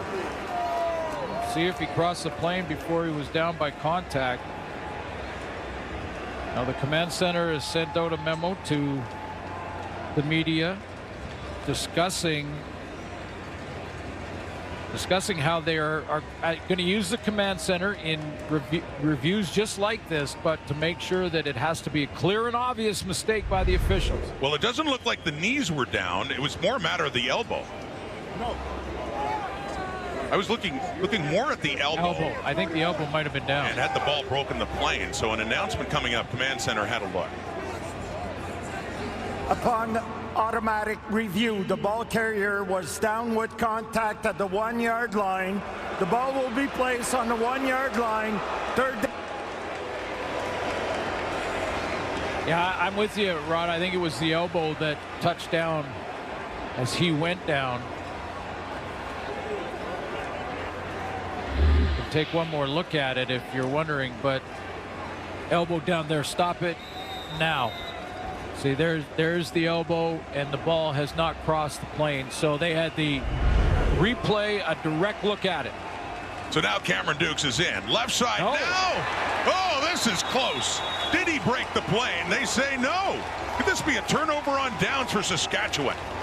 Under a minute to go until halftime, and what a break this would be for the Riders, and what a big play on defense. Got to move it back to your yard off the goal line, and Cameron Dukes is trying to find a hole rather than just hit it hard. And C.J. Rivas, that's back-to-back plays really for him. I mean, a couple in between there, but on this series, and Ryan Dinwiddie cannot believe it. They got close. They got within a yard, and C.J. Rivas comes up, and he stops Cameron Dukes. And that preserves the Rider lead at 6 now with under a minute. 50 seconds to go in the clock until halftime. Now based on a couple of command center discussions and consternation back in Saskatchewan, I think they'll look at that and say, okay, they got one. Yeah, they got one. They got it right. Harris throwing out of his end zone. Oh, and intercepted! Picked off again! Wow. So, Reggie Franklin, well, he just takes it in. He was down, but 44 seconds left, and thanks to the Argo defense, they may not be done scoring in this first half. No question. I mean, this is just Trey. Again, you're looking at press coverage down at the bottom. This is the change that the Argos have made here. And they're going to roll off and basically look like they're playing cover 2 with some deep help in behind, so you can play aggressively underneath. And Franklin just wins the jump ball. He elevates to go get that one. He did. Trevor Harris completed 8 of his first 9 for a touchdown. He has thrown 2 picks in his last 3 passes. So with that sharp start we talked about in the first quarter, it's unraveled a bit here in quarter number 2 as the Argos are set up at the Rider 24 now. We'll try again. Chad Kelly. The toss to the end zone, down close, but no, it is coughed up. Fields is right there in coverage on Tavares Daniels. Look for a moment like he would be hanging on to that football, but no, it's incomplete. Yeah, I think you're right. I think he had it initially, and Fields going to rip it out. He's not going to quit on the play on this dig route. Looked like he did have it. He had control of the ball there, and then it was ripped out. Now, it wasn't controlled long enough to constitute a fumble, but nice defensive play over the middle. 40 seconds now on the clock and a 2nd and 10. The Argos that close to getting it down and goal to go again. Still a chance for more points on the board, but not on this play. Whistle dead again in the movement. Legal procedure. Toronto, number 59, 5-yard penalty. It remains 2nd down. That time the veteran right tackle, Dejon Allen. And the 3rd procedure call tonight, Argos.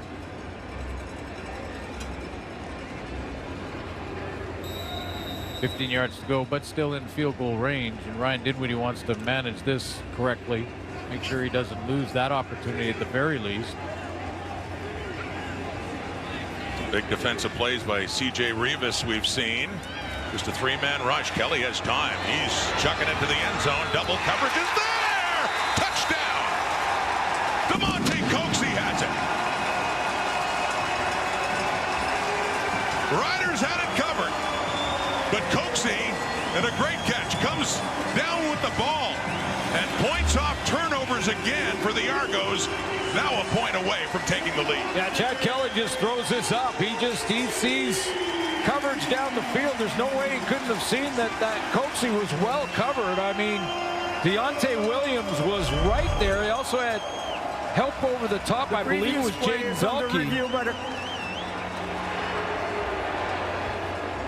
And on a scoring play, you heard Andre Proulx saying it's under. Well, they always review. are. Yeah, they always are. Automatic. It's not a coach's challenge. This is automatic, and they're not looking to see if they can call a penalty. They are actually looking to see if he had control inbounds and it was a touchdown and survived contact with the turf. And from that angle anyway, you can't see anything different than a catch.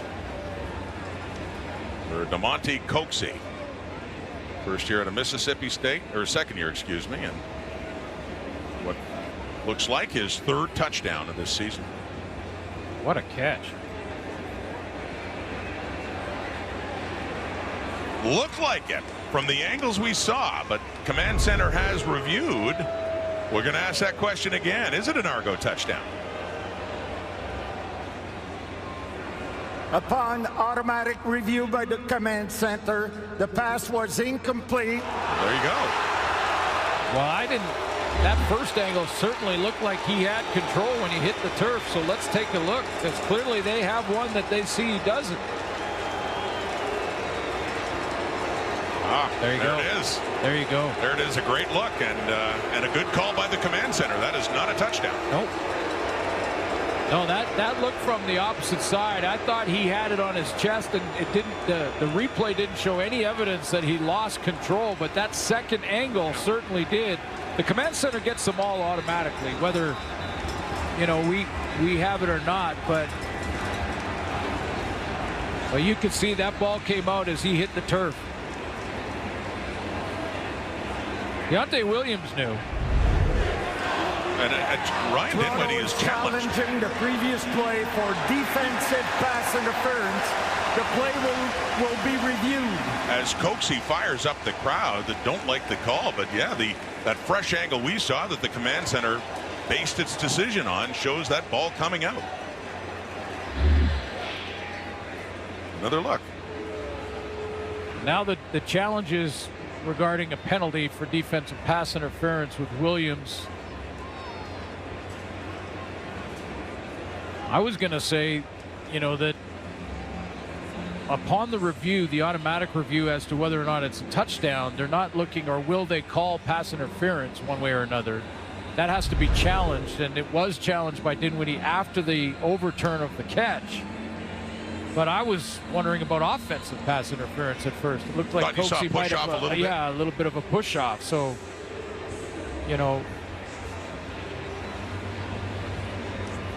So again, a call not challenging the catch or the drop, challenging for interference, and here's the decision. After review by the command center, the ruling on the field stands. There was no pass interference. Toronto is charged a timeout. Oh, it was a heck of an effort by Coxie to go up and have an opportunity at that one in double coverage. But that ball did come out. So from 36 now, Lirim Hajrullahu, first field goal try for him as it sails on through. So they do get points off the turnover, just not the touchdown that they thought they had. 27 seconds on the clock, and they cut into the Rider lead. It's now a 13-10 Saskatchewan game. Great to have the panel on site, isn't it? Kate, Milt, Maddie, and Jim. And Milt, he's had a busy half because he's running 40s before the game. He's helping the cheerleaders out, and he's eating donuts. Well, and asking, like looking right in the camera in the pregame show and asking teams to give him a call for a contract. And, based on his 40 time, I would say, he might be able to help someone in the offensive line. Okay. You saw the 40 time, right? Oh, yeah. Well, you know what? He'll always be faster than me. I don't know if he'll take any consolation from that. There's Frankie Hickson. Yeah, I was going to say he may want to hit the donuts a little harder. He's going to be an old lineman now. Yeah, he might have to go to the gym, but I'm just saying, just time alone. Great to have the panel out, and Trevor Reed a little slow to get up there. Yeah, they're going to have to go back to the drawing board and go back and look at that first quarter of the Riders offensively and see what was working. Penalty, Saskatchewan number 61. 10-yard penalty, second down. Well, that hurts in a couple of ways. I mean, Trevor Reed was hurt, but takes a misconduct foul on that as well.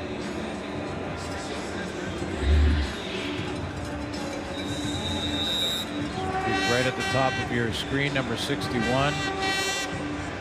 Push right up here, push there, and then he goes down because he got pushed from behind. It's Fraser Soping. Remember these misconduct fouls. If a player gets two, they're out of the game. We've seen that happen a couple of times. So that's one for Reed late in the half. And 18 seconds, and it's Frankie Hickson. Pretty productive first half, especially earlier on for Hickson. It's 9 carries, 45 yards.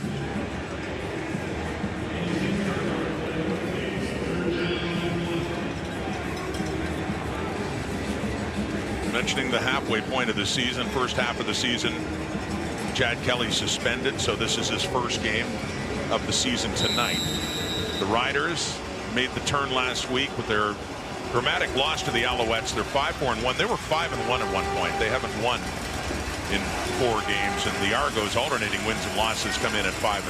They officially start the second half of the season, and we'll be waiting for the second half of this game because the Riders and Trevor Harris take a knee.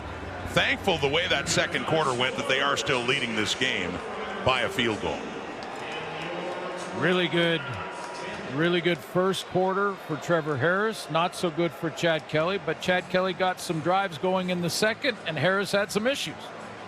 And it Up looked and a down. couple of times like the Argos had a touchdown. But Corey Mace's Riders still leading, and here is Mace now with Matthew. You know, Corey, I was going to ask you about shifting momentum there towards the end of the half. How happy are you with your defense, especially on that stop in the goal line? Yeah, just, you know, we get a little adversity there. You want to come out with the best situation possible. And for us right there, it was just to limit them to a field goal. So we gotta get back to what we been doing to start early in the game and to finish strong in the second half. I know an interception is never down to just the quarterback, but any concerns with those picks that Trevor threw? Yeah, you know, we'll see when we look out, but look at more of it in the locker room on the iPad. But hey, it doesn't matter if it was decisions or what. It ended in a turnover, and you know we never want to do that. So we just got to look to get better here second half. Thank you, Coach. Appreciate you. Kate, everything was happening there towards the end of the half, but Riders up 3. You know, Matthew, we had the entire halftime planned out. We had Trevor Harris continuing exactly where he picked off from last week. And then just like always in the CFL, it's absolute chaos to end a quarterback alongside Jim Barker, Matt Dunnigan, and Milt Stiegel. And Matty, the end of that second quarter was absolutely wild. And it was, as we just heard from Corey Mace and Matthew Shinetti, it was those couple of picks that Trevor threw all of a sudden. The Argos defense just turning the whole game around, although they couldn't capitalize, even when we thought they did capitalize. Yeah, Kate, and it all happened right there. Right behind us. And which was perfect. We had bird's eye view for the chaos, and simply Trevor just short-circuited, but it's the defense, in my opinion, that stood on their head to bail them out, and that's why they had the lead at this point. And it was just spectacular. Run defense on the 3rd and goal, and just penetration, and then no, sir, just finishing off. Cam Dukes didn't even get close there, didn't get it. And then here, this is just Trevor throwing into double coverage. 4 Argonaut defenders were in the way, and Kate, I've said this before, and one of the, I think, best to ever play in Odell Willis, and just a tremendous personality. As always said, pressure breaks pipes, Matty, and it did. In that end of the second half, Trevor Harris had a lot of pressure in his face, backed up in his own end zone, and I think just kind of bailed on what he did so well for the first 27 minutes of the football game. Well, that Sask defense, to me, was the story of the whole first quarter and a half. They completely shut down Toronto's running game. Toronto only had 23 yards in the entire first half, and they just got away from even trying to run. Kadeem Carey couldn't do anything, so they started throwing the little passes, the behind-the-line throws to the wide receivers. Unger caught a couple to get the ball upfield. So Saskatchewan is winning that battle. What a second half we're going to have, Milt. Yeah, and the 2 guys who are going to control this second half are these quarterbacks. And we could see early on that Chad, he was a little nervous, but we saw as the game went on, he started playing better. You can see him feeling more comfortable, and that's expected. I mean, the guy hadn't played in a long time, and you know he wanted to come out and perform well, but it seems like he's gotten together. One thing he hasn't done is thrown interceptions, where the other guy on the sideline, he has. Where Trevor came out fast. He came out like gangbusters, coming out like he was going to throw for 300-400 yards, and then it seemed like he started pressing a little bit, started trying to make plays instead of allowing the plays to come to him. And they're lucky to be in the position they're in. When you throw 2 interceptions like that in their score zone and you only allow 1 touchdown, that's big for that defense. So come out this second half, and both of these guys got to try to come out and play some great football. Saskatchewan leads the league in turnover ratio, and they lost it in that first half, just 2-1, but they still lost the turnover battle. They have to win the turnover battle. That's what makes Saskatchewan good, is when they're creating the turnovers and not turning it over. And watch for one of these big returners, Alfred or Grant, to have a big return also. Yeah, and, you know, we talked about it. Liram Hajrullahu is doing double duty for the Toronto Argonauts, and really the hang time is not there for the cover teams, and so that could break something wide open here in the second half. But kudos for him for picking up the slack with Haggerty having back issues coming to this football game. And by the way, at the end of that half, I thought maybe we should have gone with the Toronto defense, not the Sask defense on our anytime touchdown picks. Yeah, well, right, but hey, we still got 30 minutes of play. You're right. Kate. You know what's the CFL? What am I talking about? This can always turn around so quickly. By the way, as Rod mentioned, Milt has been doing absolutely everything tonight. He's on the panel. Think about Pretty it, sure Kate. he's serving drinks. And look at these moves in slow-mo. He's running 40s. He's been on a 2-week bye. How many hours did you practice this? My wife is going to divorce me after this. She didn't know I was doing this. Darlene, this footage is coming straight home. Look at him. Oh, my gosh. Friday Night Football from Winnipeg as the Hamilton Tiger Cats visit the Bombers. I don't know if you guys know it's 90s night. I've got my outfit completely picked out. What? Get ready for this. Didn't you know this? No. I know, I'm breaking news on the panel. Wow. I was just going to actually show up in my 90s attire, but I was very young in the 90s, so I had to borrow some stuff. Let's talk about these Winnipeg Blue Bombers, and don't look now, they have won 2 straight games. And Milt, at the beginning of the season, we looked at this team, and we said, you know, age is going to be an issue. Where's the defense? I feel like they love proving us wrong every single year. Yes, and they have a young defensive coordinator in Jordan Younger who has these guys playing some great football. Over the last 3 games, I believe this defense has only given up 1 touchdown. You got veterans, Willie Jefferson, and they got a back end like no other. They got some young guys who are playing well.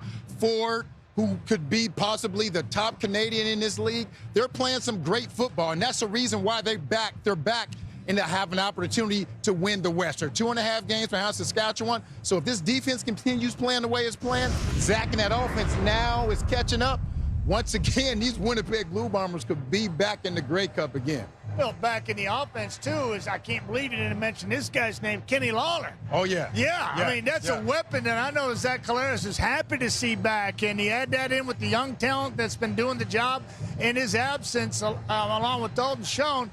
Yeah, this football team got healthy over the bye week, went into BC and put a butt whipping on them. It was just, it was something that their jaw was set. They were tired of hearing about Nathan Rourke coming back and the good things that he was going to do, and they just rolled right in there and took care of business.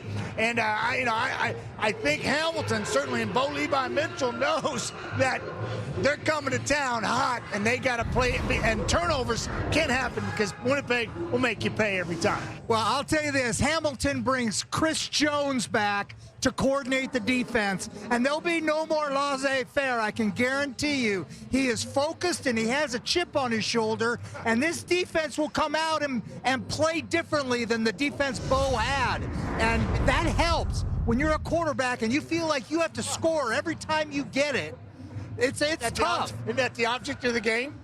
Well, is Chris Jones stepping on the field? Chris Jones is the defensive coordinator. I didn't know he was stepping on the field. He will be in the hearts of every one of those players, at least in the soul. Yes. Would you work if you weren't getting paid? He's not even getting paid. He's a volunteer. Still getting paid by the Elks. No doubt. You're a volunteer. No doubt Jonesy can leave a mark on this football team. How quickly can he put that mark on this defense is what I'm anxious to see. And, I love Jones as D coordinator. That's all he's got to do. The guy's lights out. He's as good in the league as anybody, and he's proven that over the years past. It's good to see him back, but a tough one for Mark Washington on the way out, too. Tip of the cap to him because Mark's a class guy, and he'll resurface somewhere soon. It's good to see Bo Levi Mitchell getting another opportunity because I'm sure he thought that was it for him, but he gets another opportunity. You know what? I want to give a tip of the cap, too, to Danny Webb, the equipment manager for the Toronto Argonauts. 40 years, 1985 he started this job. An incredible run. Congratulations, Danny.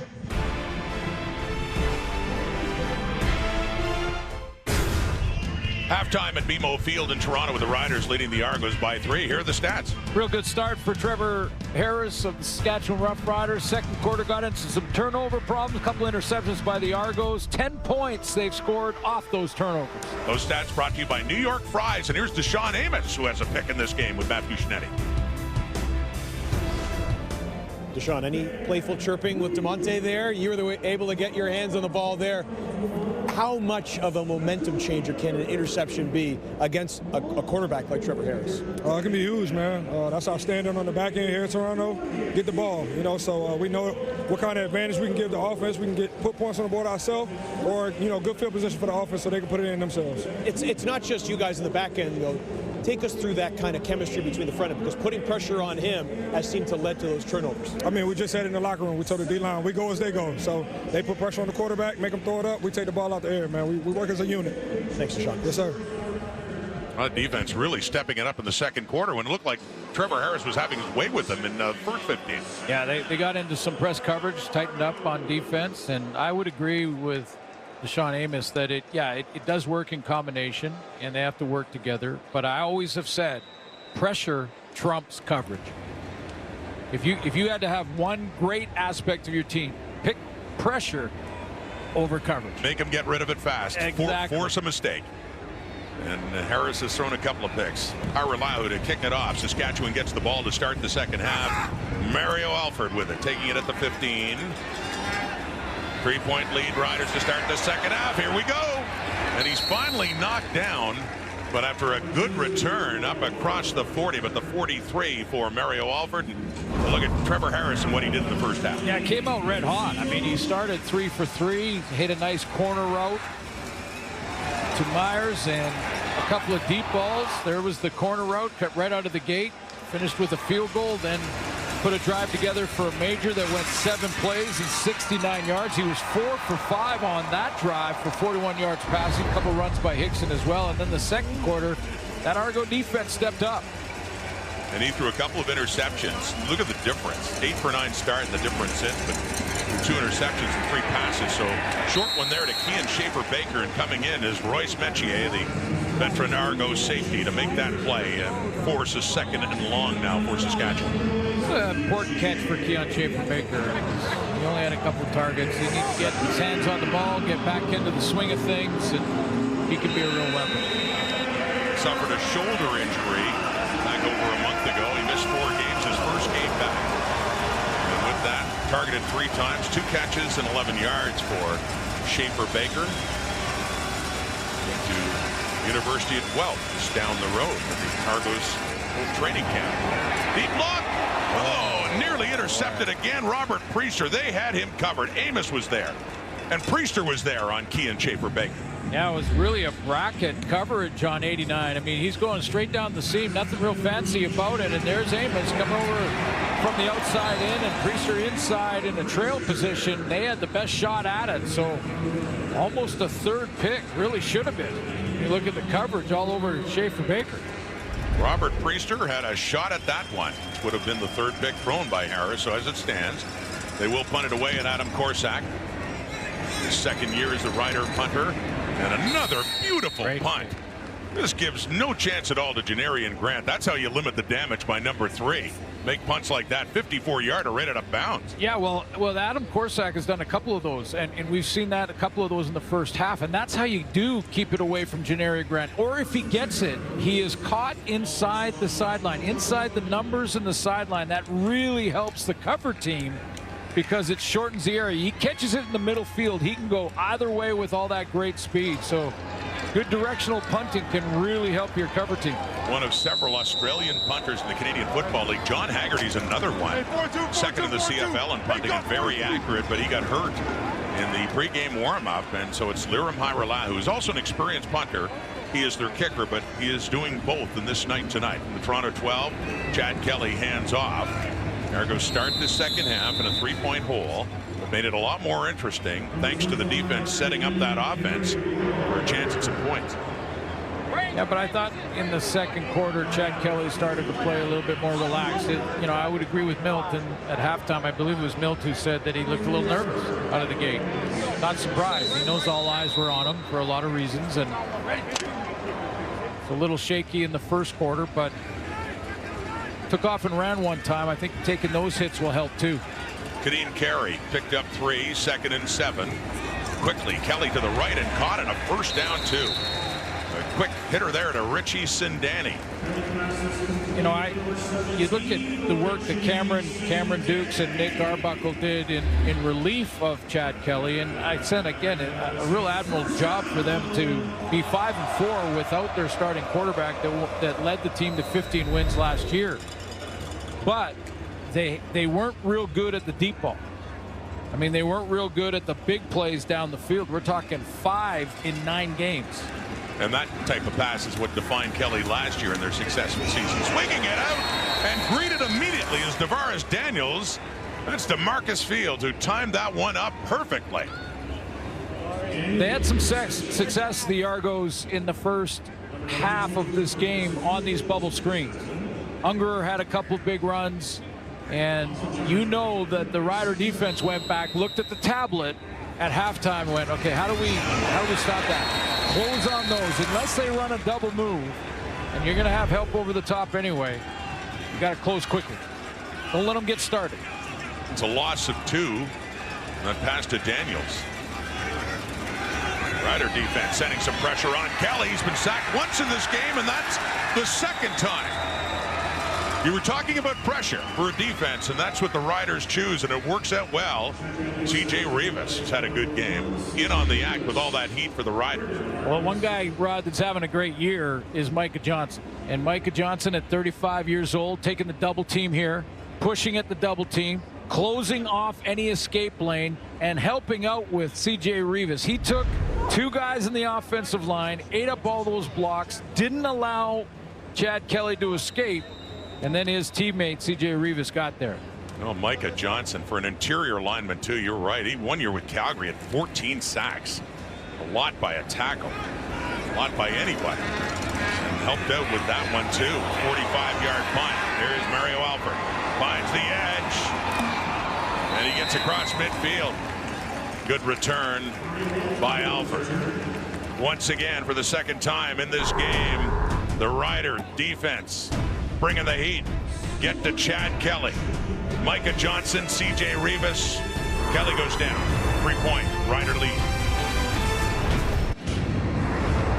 As you heard Kate talk about it at the half, the Argos honoring that man on the right. That's Keith Pelly, the head of MLSE on the left, congratulating Danny Webb, 40 years as the equipment manager for the Toronto Argonauts, going back to the mid-'80s, and you see the T-shirts that they're wearing honoring Danny Webb, who's really just seen so much of the CFL over the years. Great to pay homage for those guys because they are the glue guys in the locker room.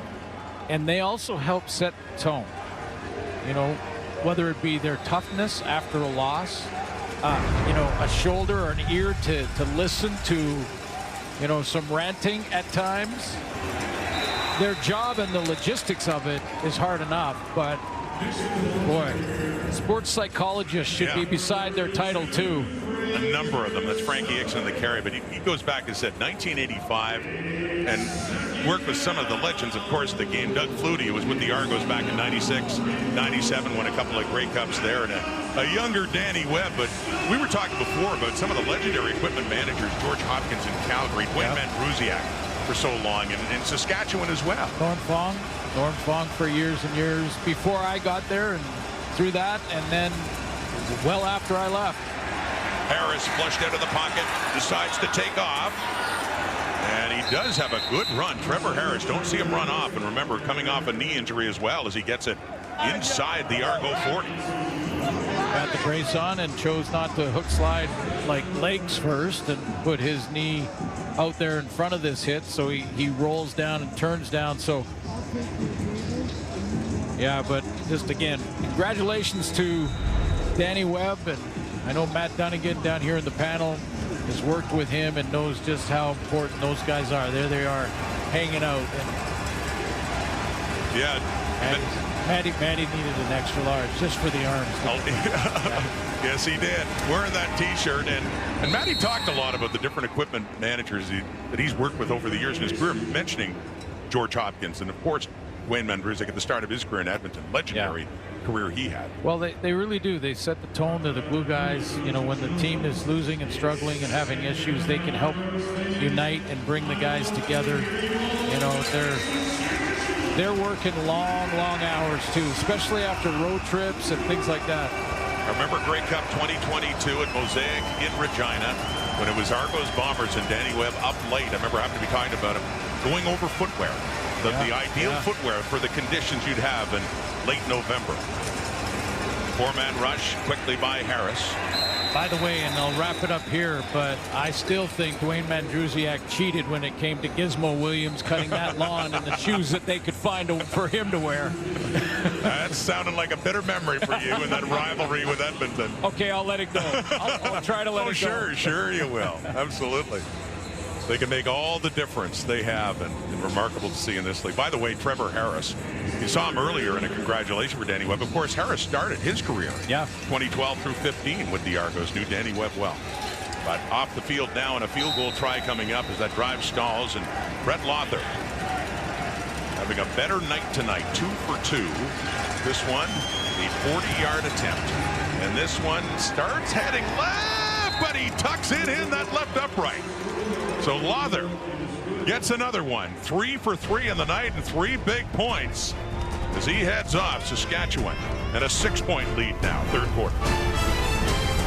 Smith, Glenn Suter, Matthew Shinetti, Kate the panel here tonight. BMO Field in Toronto to start week 12.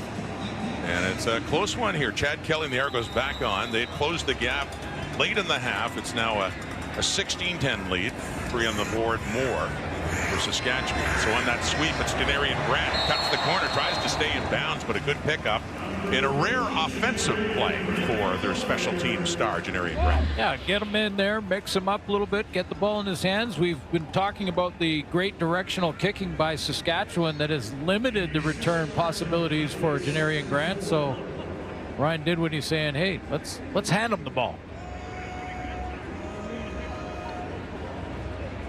Look, could you see Good. Matthew? Hey, Matthew Shinetti can backpedal. Boy, he's quick on his feet. Saw Milt earlier. Our guy's showing some hustle down on the field.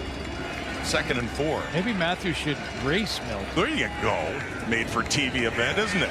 With time, Kelly off to the right for the first down and gets it. That's Kadeem Carey. Has the catch, gets it across midfield. That is easily enough to move the sticks for the Argonauts. Yeah, that extra time for Kelly allowed the routes to develop, and he needed to wait a few extra seconds for those underneath routes to open up, because the longer you hold it, the deeper the linebackers get and the secondary, and then you're open underneath like that to Kadeem Carey. So a reception for Carey that time, the CFL's 3rd leading rusher, and back on the ground he adds to his rushing totals. His back-to-back touches this time with a carry for Kadeem, and inside the Rider 50 on that one. Picks up about 5-6 yards.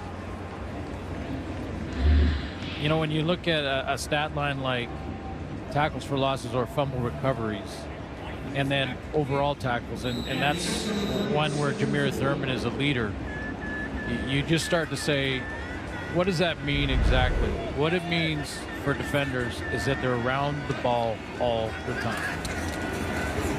Handing off to Carey again on a 2nd down and 4. And he gets it inside the 45 and very close to, looks like, another first down. Fill that gap, look at it again, fill another gap. That's number 6 right there. Now Kadeem Carey is going to duck this tackle, but watch Jameer Thurman. Slide towards, press the line of scrimmage, scrape off that block, and get right in the hole. Kadeem Carey sees 6 and goes, whoa, get underneath that, and gets a couple extra on the dive. At one point, the Argos had fallen behind in the first half by 13 points. They got the next 10. And now it's a 16-10 game, but Toronto starting to threaten again. And it is Carey again, getting it down to the Saskatchewan 40. So he gets a break. Well, those underneath routes and bubble screens work way better on 2nd and 5 than they do on 2nd and 10. My Captain Obvious. They got a little more than 5. 2nd and 6 coming up, but to your point, a little bit easier to execute now on the 2nd down. But they're chasing Kelly.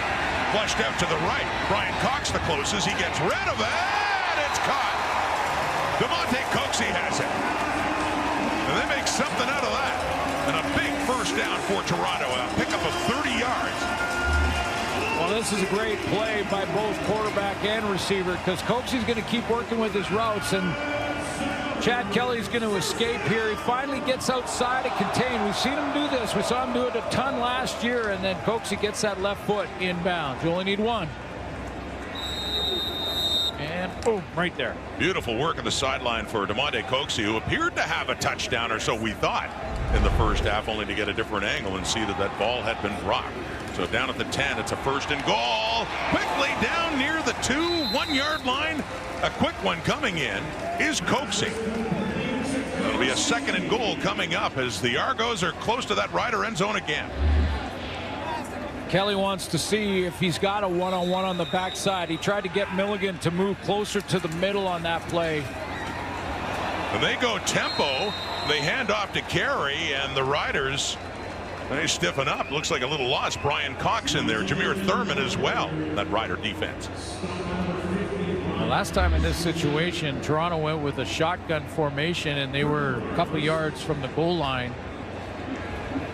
Looked like Kadeem Carey had scored. He didn't. His elbow went down on the 1. Excuse me, Deontay McMahon, 24, not 25. My bad. Right on the last, but on the last time they were down there, it was Carey. And it didn't work out.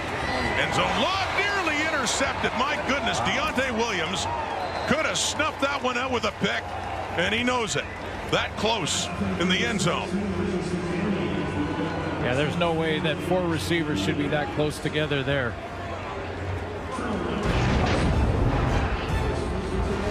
Argos were pressing, but it's not a turnover by pick, a turnover of downs anyway.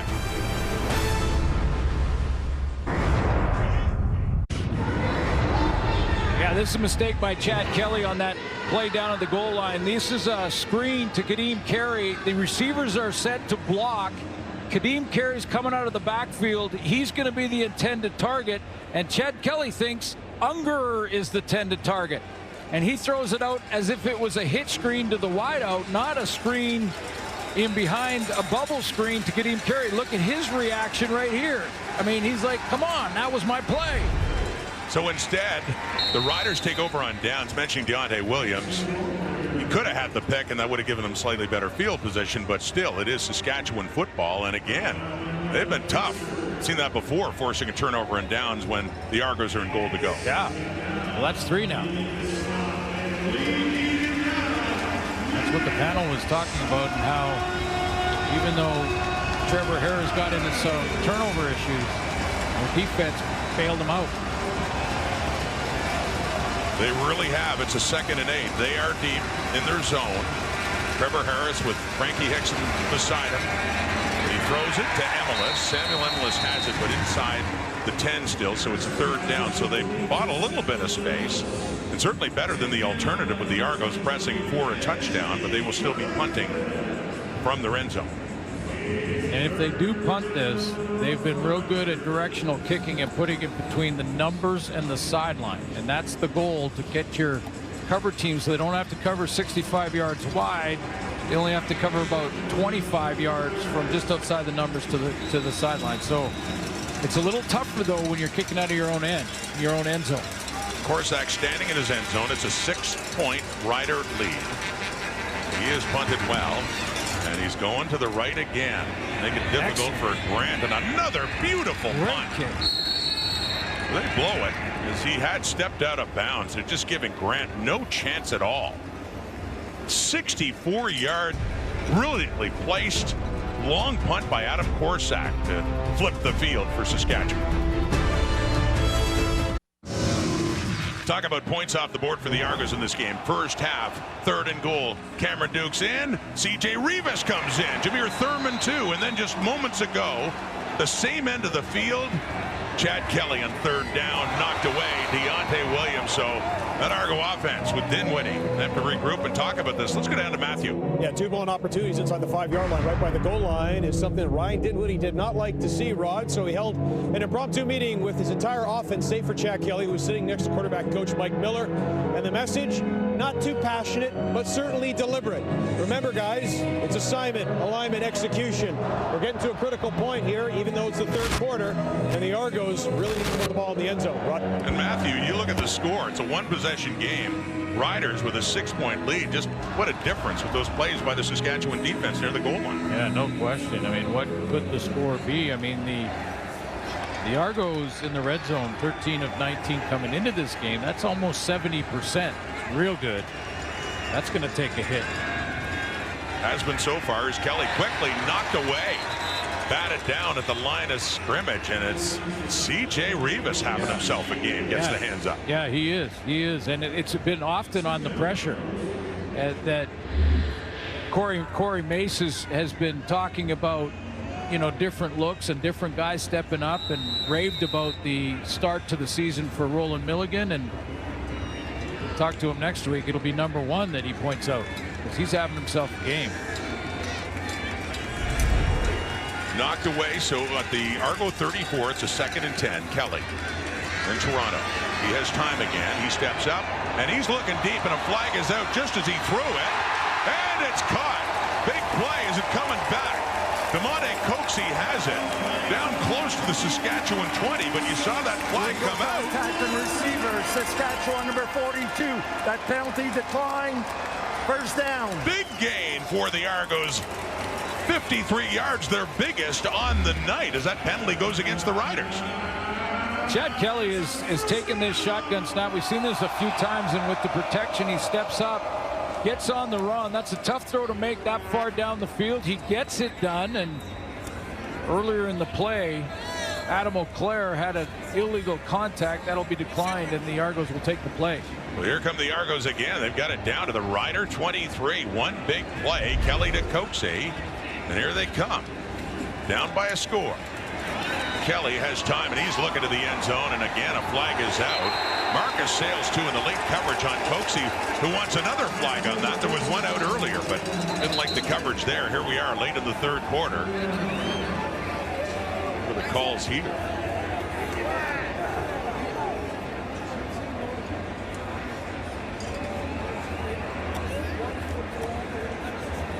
There are 2 infractions on the play.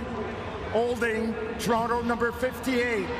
Defensive pass interference, Saskatchewan number 8. We're going to redo first down. Offsetting penalties. Marcus Sales called on the PI for that second one. And his back pedal, turns and run, little inside cut to the post, and then back to the corner. I don't know about that one either. But they were hand fighting, and he kind of just went down on his own. But there was offsetting, there was a holding. So here we go again, 1st and 10 at the 23. Well, pitch back, flea flicker, end zone open. No, so close for Mackay Polk as he waited for the ball to arrive from Kelly on that flea flicker. Well, that was the issue. Kelly needed to step into this and put some more zip on it, because Polk was in behind. I mean, he was in behind. The secondary for the Riders was fooled, and Roland Milligan was one of them. He was right down that halfback spot. He got caught looking in the backfield to Carey. He turned around and pitched it back to Chad Kelly, and Polk was in behind. I mean, he was in behind by 5 yards before that happened. The ball took too long to get there, and the Saskatchewan DBs recovered. 2nd and 10 now. The Rider 23. Kelly throwing. It's caught. No, it's not. Just into the fingertips and out again. Tavares Daniels inside the 5. Once again, looks like he had it, but there was Rider defenders around him that make contact as soon as the ball arrived. So ends the 3rd quarter, and the Argos have certainly had their opportunities, but trouble cashing in. The difference in this quarter, a field goal by the Riders, increasing the lead to 16 to 10.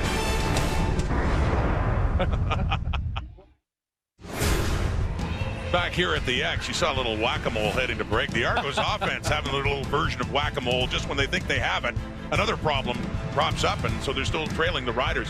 So look at those numbers through 3 quarters. Well, outstanding, defense in the red zone for Saskatchewan, no question. The turnovers have now balanced out. It was an edge for the Toronto Argonauts in the first half, and now it's a game. And I'll go back to the very beginning of this game, Rod, when we talked about these 2 great returners. And now we're in a 1-possession game. Mario Alford's still out there. Janarian Grant, they've been keeping him into the sideline. But those are 2 guys that are very explosive and can turn it around in a hurry. They really are, and you see Laramai Ralahu out there right now to attempt a field goal to cut it to 3. He's been punting as well, but your point about special teams, and it's not that glamorous, the punting role. Adam Korsak's been outstanding, keeping it away from Janarian Grant, but there's Ralahu. And that's what he's normally doing, a kicker, but called into duty to do the punting tonight. But he, once again, makes it, it's a 3-point game, just as it was at the half.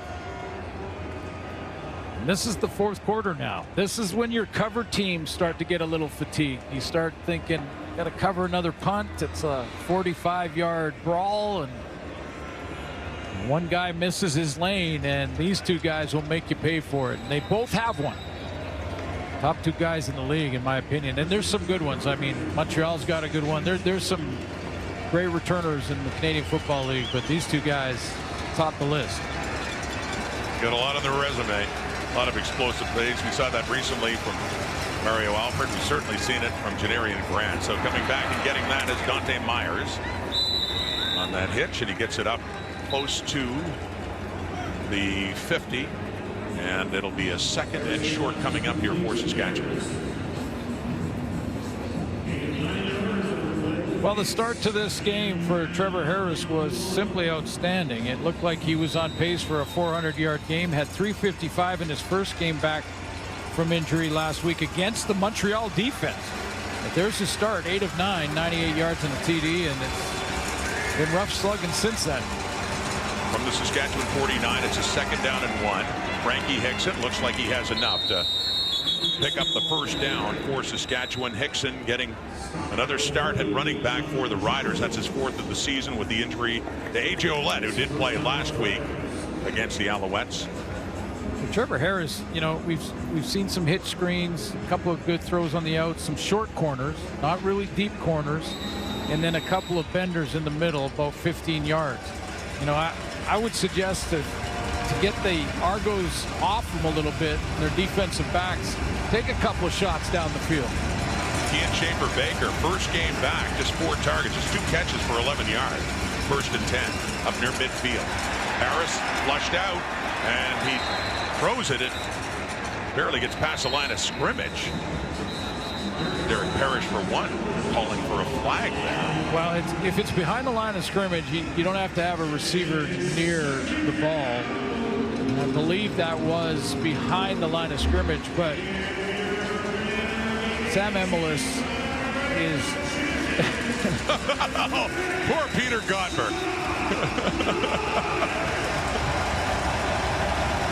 Yeah, you won't see that very often. A little bit of pressure, and he was trying to get it to Sam Emelis. A center's life is so few rewards. If you're going to throw it to me, tell me about it. Give me a chance to catch it. Flag out in the Rider backfield as Robbie Smith takes down Harris with no choice but to take off. Yeah, and I didn't really. Holding Saskatchewan number 51. That penalty is declined. It will be 3rd down. Peter Godber, though, as they head off. Let's do this. Let's not replay the penalty because we replayed the shot on the back of the head. But I wasn't. It didn't look good the way Trevor Harris took off and ran there. No. You know, I know he's coming off that injury. Against Hamilton at Mosaic in week 3, sprained MCL. And they're being very careful with him. Put him on the 6. He missed a lot of action, but back and really effective last week. There he goes. There he goes. There comes Janarian Grant. Couldn't keep him on hold the whole time. A flag comes out.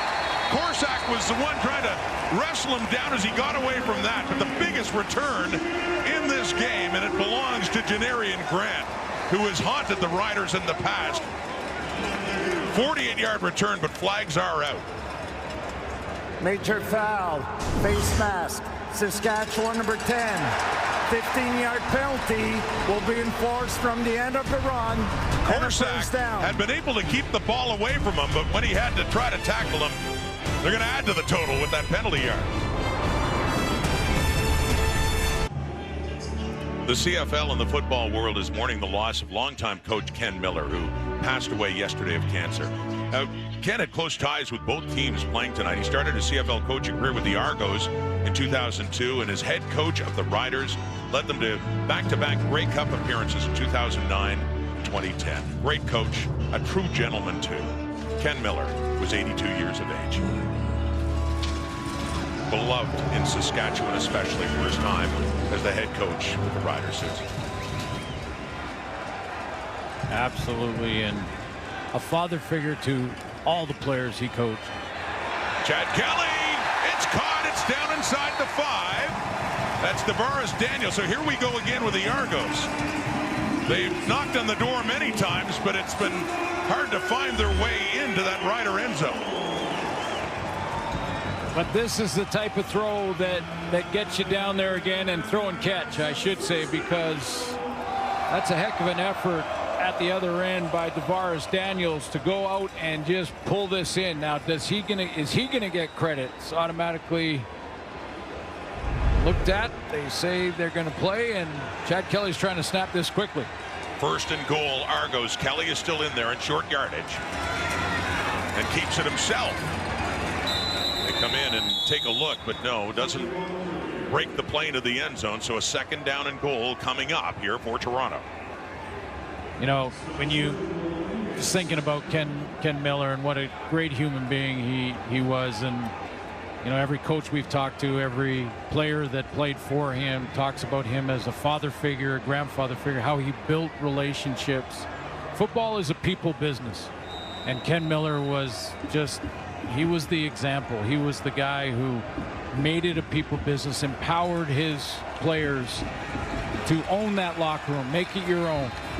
Second down and goal. Kelly keeps again. He's going back, keeps on his feet, and he does not get into the end zone. And look who it is, C.J. Rivas, again with a big defensive play to deny an Argo touchdown, and third and goal is coming up. We'll see based on tonight whether or not Ryan did when he goes for this. And just to wrap up Ken Miller, I used to love how he talked to the guys, and he called them the men in the room. And he would go to them and say, men, give us your best effort tonight. Yeah. And, you know, I know the men in the room will never forget the positive influence that Ken Miller was on them. Tremendous coach, tremendous man from a media point of view anytime dealing with him. Such a loss. It's third and goal now, Saskatchewan 1. Can the Argos finally score a touchdown in these situations? Kadeem Carey. They're pushing back. Didn't get there. They're not signaling touchdown. Could this be another turnover on downs? Spearheaded by Saskatchewan's defense near the goal line. Brian Cox. The third time in this game on a third and goal, and the Argos end up with nothing. And if Ken Miller was here, he would have said, what do Riders do? Ride. Another goal line stand. Rivas again.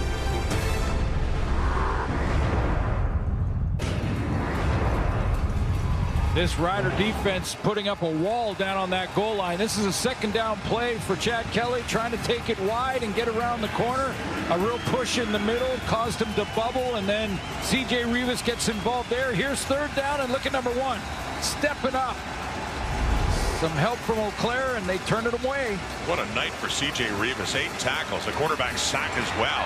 Big tackles, too. Here's Frankie Hickson, who is not going to be tackled easily as he buys them some space. He gets it out near the 15 on that first down play to move the sticks. That's what it is. It's a chance to get out of the shadow of your own goalpost and get even a little breathing room to run the offense. That's a big run. The last time they got the turnover down here, Trevor Harris threw an interception, and the Argos got it right back. Now their defense bailed them out again there, but that's a big play.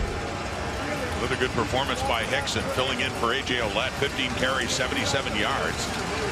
Yeah, that big first down out to the 15 now. Saskatchewan still leading by 3. And this toss is off to Kean Schaefer-Baker. Mentioned we haven't seen much of him tonight, just his third catch, and that one's going nowhere. In fact, a loss of some yardage for the product of Guelph, coming back after missing 4 games. I think the throw kind of handcuffed him, and when it did, he had to kind of regroup to try and turn around. If that throw is, it looks like a real high percentage throw, but it's actually difficult because the quarterback doesn't really see the full receiver. He just sees the shoulder. And the result is, despite a completed pass by Harris, it's a loss of 4 to Schaefer-Baker. Second down and 14, and the Riders back at their 11, hanging on to a 3-point lead. And there's Myers, and he can't secure the football before he turns it up. You know, that's what he wanted to do. Get it? See if he can quickly turn it up the field, but it falls incomplete. And as I say, overall, given where the Argos were, the Riders will take it, but they'll have to punt again from their end zone. Yeah, and with Janarian Grant, he just got a nice return on the last kick that didn't quite get between the numbers and the sideline. Closer to the middle, that's where Grant can make you pay. This will be good field position for the Argo offense. The Argos have certainly had their chances to score points and take the lead. Just haven't been able to do so, and they're going to have it in good position here at midfield for that's Deontay McMahon after a 46-yard punt by Adam Korsak to get it to the Rider 50. So again, the Argos, they don't have the points to show for it. At the CNE, they're still going tonight.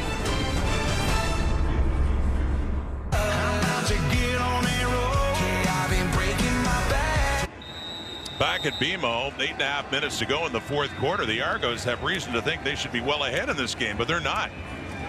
They're trailing. And there's another quick one from Chad Kelly to Tavares Daniels to pick up a first down, get it down to the Rider 35. Getting down the field isn't the problem. Getting the touchdown hits. Well, yeah, and that's where the Rider defense has bent a little bit. They've given up some yardage, but they haven't broken, and they get down inside the 5 and they lock it down. And you look at the points that could be on the board for the Argos. You're talking about 28 points. They had opportunities inside the 5. All those chances. And here running the football, Kadeem carries. He works it down to about the 32. You're right.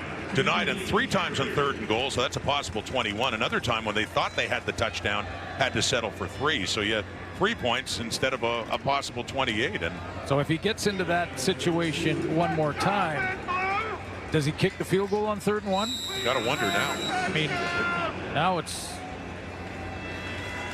tying the game, and now you're deep into the 4th. 3 times on a 3rd and goal from the 1.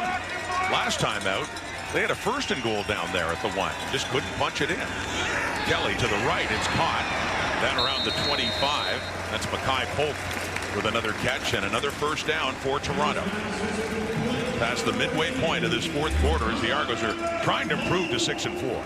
Jameer Thurman flew out there from inside out, tried to get there, and the timing of that throw bang on.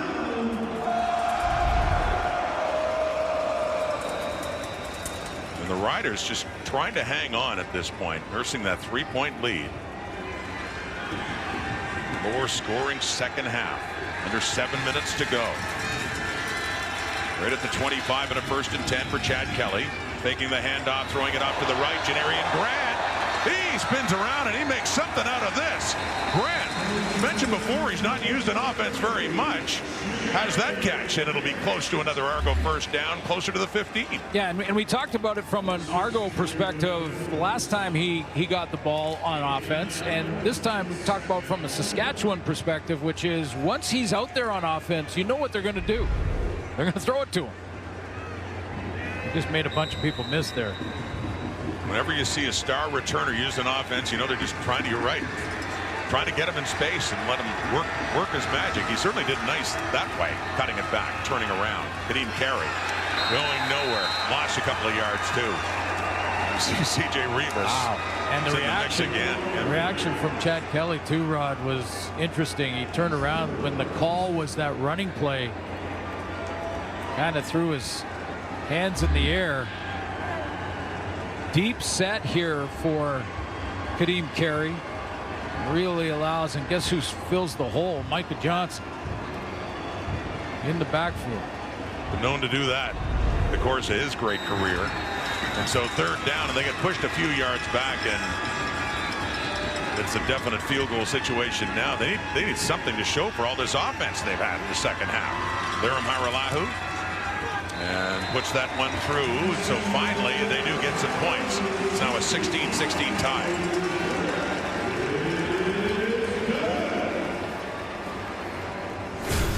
The CFL coming to CTV. And these are the games you'd be able to see all on Saturday, 3 p.m. Eastern, starting September the 7th.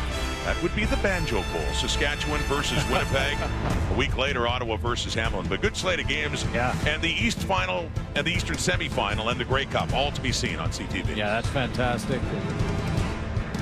Get to every corner of this country.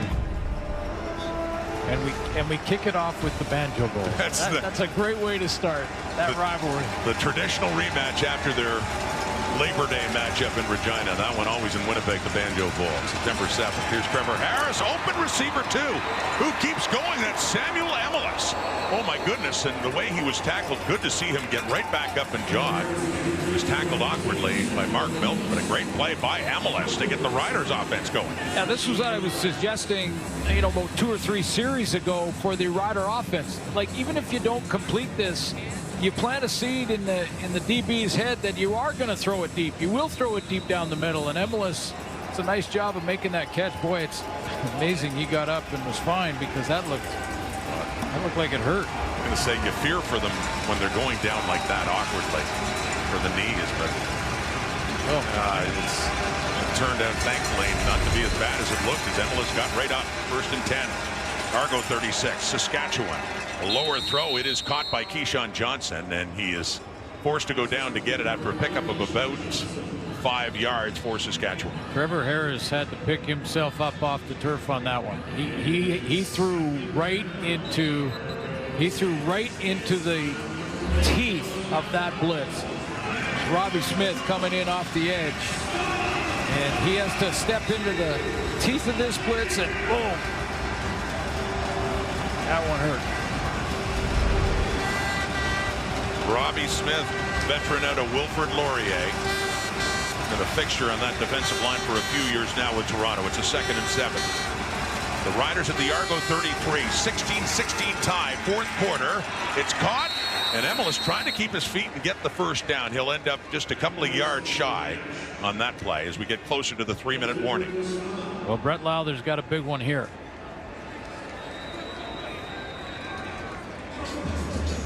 And so far, he is having a better night at 3 for 3, and yes.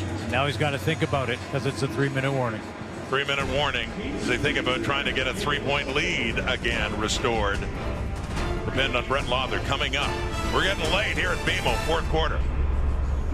Back at BMO for that man too, veteran kicker Brett Lowther, who had really a disappointing, to say the least, awful night against Montreal when he went 3 for 7, missed a chance to force the tie. This game is tied, 3 minutes on the clock.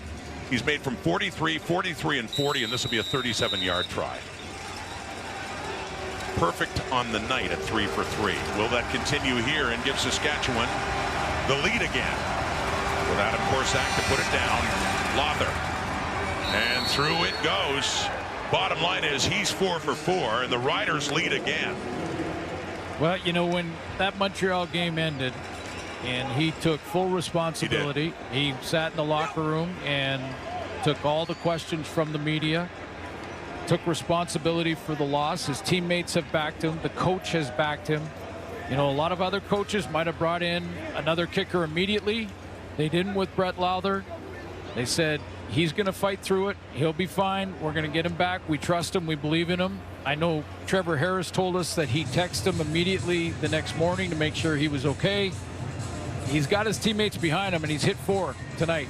I was going to say he's rewarding the faith that they continue to have in him despite what happened last week. As Lowther will be back on to kick this one off. The Argos back trailing again. And yeah, those 12 points, those 4 field goals, the way it's gone for Saskatchewan after an impressive start, the way the Argos took over, but just left a lot of points off the board for Ryan Dinwiddie's team, and Toronto trailing by 3 again.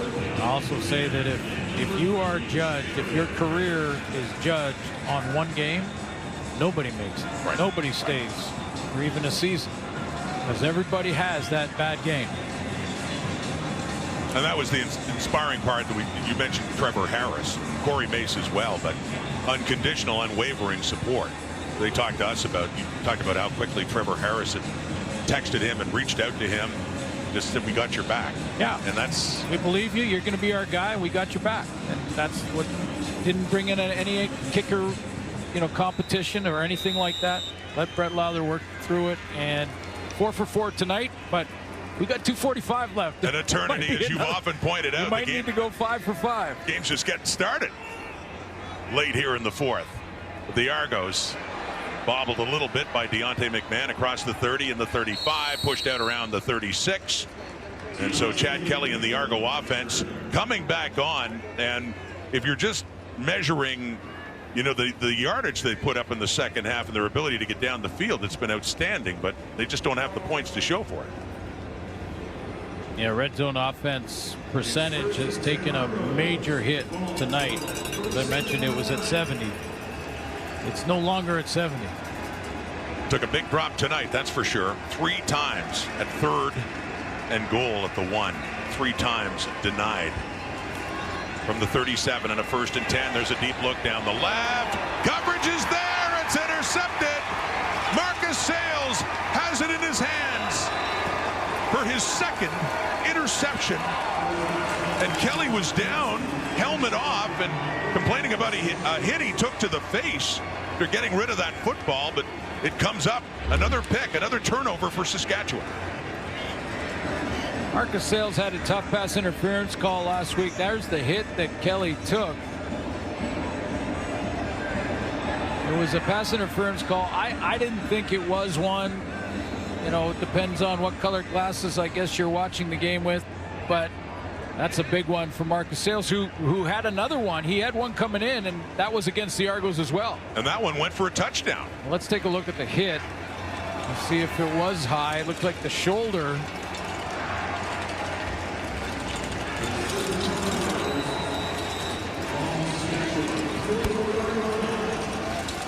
Miles Brown coming in, got his shoulder up high in the face and the helmet of Chad Kelly.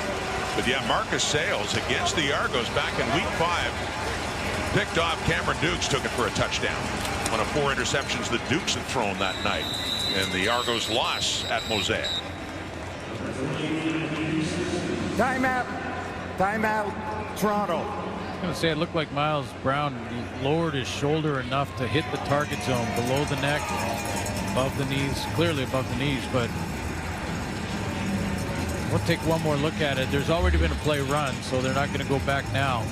But there he is there. And watch how he dips his shoulder here. He gets an inside move, and then see how he dips, tries to take his head out of it, and dips the right shoulder and hits him right in the chest plate. It's a good solid hit.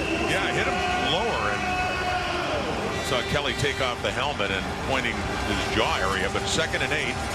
Bottom line, Saskatchewan football. Saskatchewan lead. And it's late. 2.5 minutes. Counting down. Pressure coming. Harris gets it away, but it's behind Samuel Emelis. Bobbles, and the Riders are lucky that an Argo defender wasn't close enough to pick that one off. Yeah, and as accurate as Trevor Harris was in the first quarter, and as he's been in his career, this one he wants back. It's just behind Emelis. Although he may wanted to have Emelis sit down and not cross all the way, but he pointed to himself immediately. It's in behind him, and he catches that. He has the first down. Turns the corner.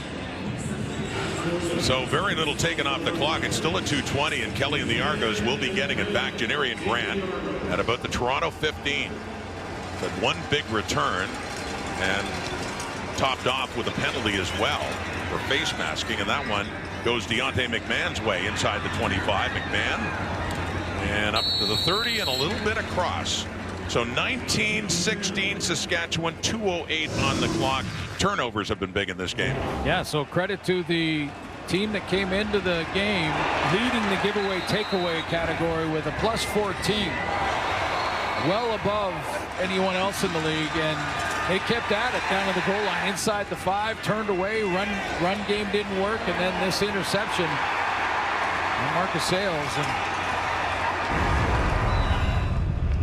So Corey Mace's team +14 heading in, +2 tonight in the giveaway takeaway, and 3 of those turnovers forced on downs right down near the goal line. And you see the difference. I mean, +16, the next closest is a +7. I mean, defense is flying around and making things happen, and they didn't concede or give up down inside the 5-yard line. 2nd and 6, the 35. It's caught. It's a first down. It's David Unger to the far side of the field up to around the 50.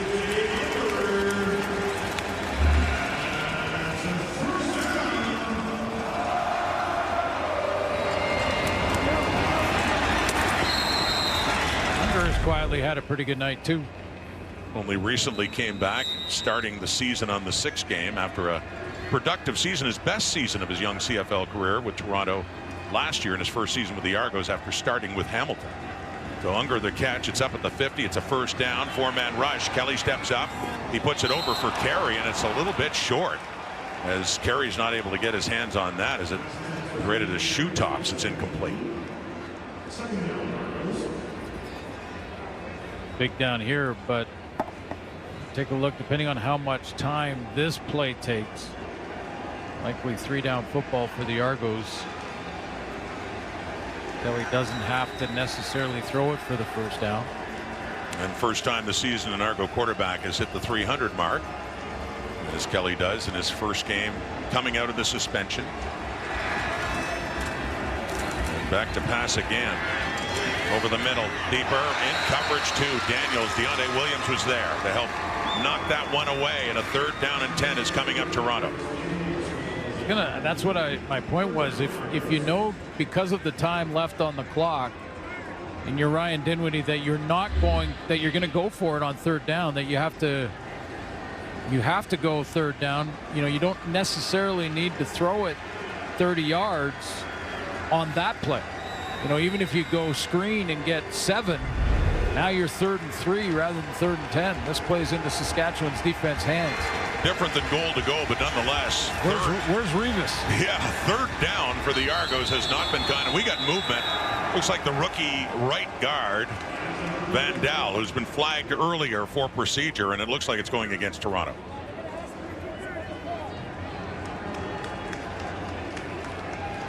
I don't think Ryan Dinwiddie's even thinking about legal procedure. Toronto number 58, 5-yard penalty. With 1:44. 3rd down. Now the penalty stops the clock until they snap the ball. But when you're Ryan Dinwiddie now at 1:44, I think you're looking at, you got to go. You're not going to get the ball back if you don't. Well, 3 times, to think of it, 3 times they've gambled on 3rd down when they just needed a yard for a touchdown. Now we're talking about a 3rd down gamble late in this game, 1:44 in the clock, and they need 15 to keep it going. Here we go, 3-man rush. The Riders drop back. Kelly looking for that first down. It's caught, and they do have it. Ungerer, the reliable receiver for the Argos in this drive, has the catch, and it is a big first down for Toronto. This drive continues. Yes, it is, and that one is all on Ungerer because that was a little underthrown. It's a long throw for Chad Kelly to get it all the way over there to the sideline. He had to come all the way back. 2-3 hard steps back, but still a yard beyond the sticks. So that 3rd down gamble does pay off. 1.5 minutes to go. Faking the handoff. Throwing and dropped. Intended for Daniels and couldn't hang on. And that would have been another Argo first down in indefinite field goal range. Yeah, I would suggest on those throws going into the middle where the linebackers hang out, the ones that are high and behind you become that much harder. There's just that thought that here comes Jameer Thurman or one of them. Well, Daniels was able to get a touch on the ball, but yeah, that was tricky, high and behind. Incomplete, 2nd and 10. The Rider 48 swinging it out. Carey. Some valuable real estate here too for the Argos, even without a first down, to get it closer for Lirim Hajrullahu for a field goal try. Getting it down around the 43. We're looking at about a 50-yard try to tie the game. With a little bit of a breeze, according to the flags, the far goalpost, a little bit of the breeze at his back. And Mario Alford back there, just in case. Well, for either of these returners tonight, yeah, that'd be a killer, a missed field goal with them returning it. Seen that from Alford. Hajrullahu made some clutch kicks for the Argos in his return to the CFL this year. This is to tie the game. And it started left, but it went back, splits the uprights. 19-19, 1:02 on the clock. 1:02 is a ton of time. Which makes us bring up the name Brett Lother again, and we do wonder. Well, you know, he hasn't missed tonight. 4 for 4, and is it going to come on his foot with a chance to win the game? We shall see what happens with Harry. There's Lother there, and up until last week, I mean, that was That would have been his worst game against the Alouettes, but we've raved too. He had a walk-off winner in Hamilton. Sure. He's made some big kicks for this franchise. Yeah, no question. And you know, his kicking percentage this year isn't good, but and when you compare it to the rest of the kickers in the league too, they're having an outstanding year. Yeah. I mean, most of the kickers in the league are just, I mean, I don't think Sean White has missed yet. No. In BC. So, you know, guys, that's happening as well, which puts it in contrast even that much more. But yeah, you know, right now he is fighting off the demons. He's fighting off the negative thoughts. No matter how good he's played tonight, this might come down to one more for him. And it's tough. Now, what he's hoping is that number 2 just ends all the discussion and takes it to the house. Well, he could take care of things on his own. We've seen that before. Well, on his own with some great blocking in front of him too. But see how it plays out with 1:02 in the clock and Hiralau kicking off from the Argo 30. Riders going to get the ball in a tie game late final minute. Alford, little hop, finds some room, and he gets it up across the 30. So Trevor Harris, 55 seconds on the clock. Well, this flag might be big. See a flag? There is a penalty about the... During the return, holding, Saskatchewan number 28, 10-yard penalty, first down. It is big. A holding call that pushes them back. So instead of being just across the 30, knock 10 yards off that and begin where the holding penalty was, and then 10 further back. So much further. They marched that ball off inside the 10, down to about the 8-yard line. So a long way to go, even for the possibility of a field goal in 55 seconds in a tie game. The Argonauts just thinking turnover and time to kick the field goal the other way. Well, if they don't get a first down, it'll be interesting to see how much time actually they take on the clock, because you're right. Argos, you're right. They'd be licking their chops. Here we go. Big first down. Harris. Oh, they got him. He barely stays out of the end zone. Trevor Harris is sacked. If they got him in the end zone, it would have been an Argo lead and getting the ball. But as it stands, Harris did go down just outside the end zone. Ralph Hawley getting to Trevor Harris. Yeah, you know, it looked like he knew that he was right there, and Hawley had him and was going to try. He was going for the safety. Harris fought to get back to the goal line. I think he landed right on the white stripe, but there he is there. I mean, this is a guy who has just got the bull rush down pat. The entire pocket collapsed, but you saw Trevor look down, see the white stripe, and think, I might give up 2 here. They got a long way to go for a first down, 17 yards. It's caught. Schaefer Baker. That'll silence the crowd. What a big second down play. Or was it whistled down beforehand? Prior to the ball being snapped, Saskatchewan called timeout. So no, when it looked like Schaefer Baker would have enough yardage, there was a whistle and a timeout called just before that play. 24 seconds on the clock. Well, Trevor Harris was busy. So was it the timeout from the sideline? It had to be. The timeout came from the sideline, because now Trevor Harris trying to get a play, but he broke the huddle trying to catch the Argo defense not ready on the snap. Hit Schaefer Baker over the middle, but looked like the bench had called a timeout. Saskatchewan called a timeout with 31 seconds left on the clock. So it remains a tie game. 19-19, 31 seconds now on the clock. 2nd and 17. The Riders backed up to their end zone. But they have to punt. Be from deep in their own zone. Harris again. It's almost caught. Had a receiver in traffic, in a crowd there. It was Amelis, and it falls incomplete. So they will indeed have to punt from their end zone. Fraser Sopik almost had an interception. And that would have been an interception in chip shot field goal range. Look at this close. 32 is right there. Amelis had a shot at it. Ball comes out. That close. For Amelis, who remains down. He's taken some hits in this fourth quarter. Sure has. And opportunity Argos now. Janarian Grant, Deontay McMahon are standing at midfield. It'll be a while as they tend to Emilus. But Adam Korsak, who has punted so well tonight, 46.7 average and really well placed. And a big demand on him right now to have a big punt, but also try to position it again that they can't have the big return and get themselves in the field goal range. They'd be close in this transaction to begin with anyway.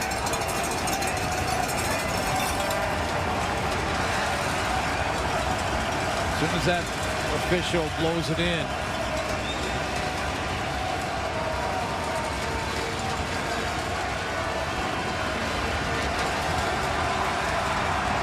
A good chance. There we go. The Argos would be in field goal range regardless here. Korsak very deep. Try and run it down. Well, they don't. 25 seconds. And Grant has it. They're in range. Yeah. Get it down to the 36. So see how they approach this as Kelly comes on to position it for Lirim Hajrullahu. Well, just looking at that, there were 14 seconds left on the 20-second clock when that was kicked. And, you know, if you run those 14 seconds, snap the ball right at the end of it, that may have, that Janarian Grant return may have eaten up the final few seconds of this regulation. In regulation, we go to overtime.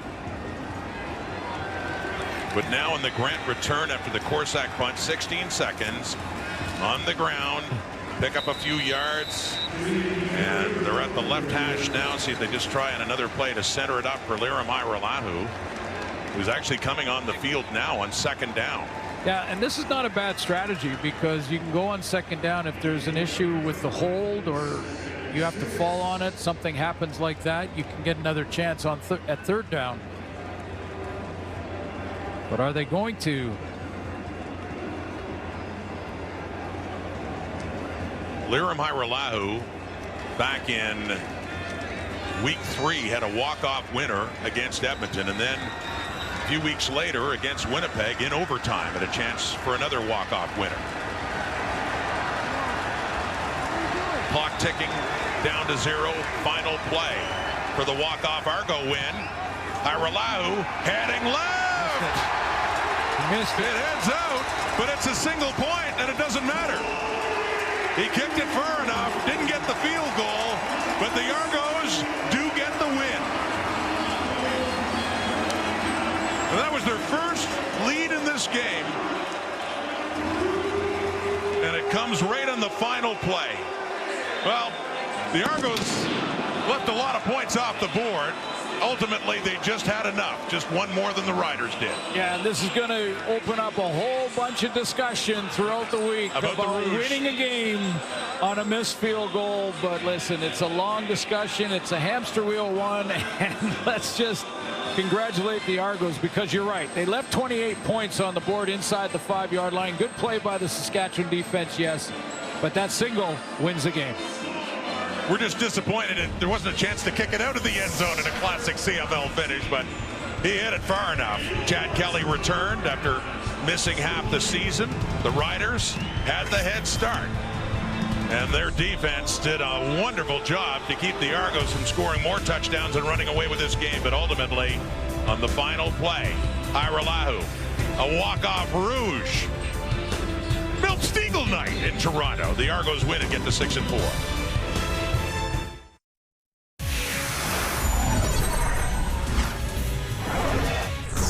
Hi, everyone. Welcome to Sports Center. She's Jen. I'm Mark. Week 12 in the CFL beginning with a thriller at BMO Field. Also beginning with the return of the most outstanding player from last season, Chad Kelly, who served his suspension and is back in the lineup for the Toronto Argos. Yeah, it's been a long time since Sasty was in Toronto as well. Not since 2019 have the Riders played at BMO. I think of the Saskatchewan Roughriders. Of course. And I think about the guy that used to sit in that chair, Darren Detition, and a real nice tribute to Dutch before the game tonight.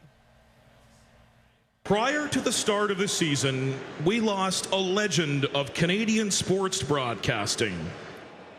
Proudly from Porcupine Plains, Saskatchewan, Darren Detition was a lifelong fan of the CFL and a passionate advocate for Canadian football. He was a dynamic presence on TSN for decades, entertaining the country with his sense of humor and enthusiasm for sport.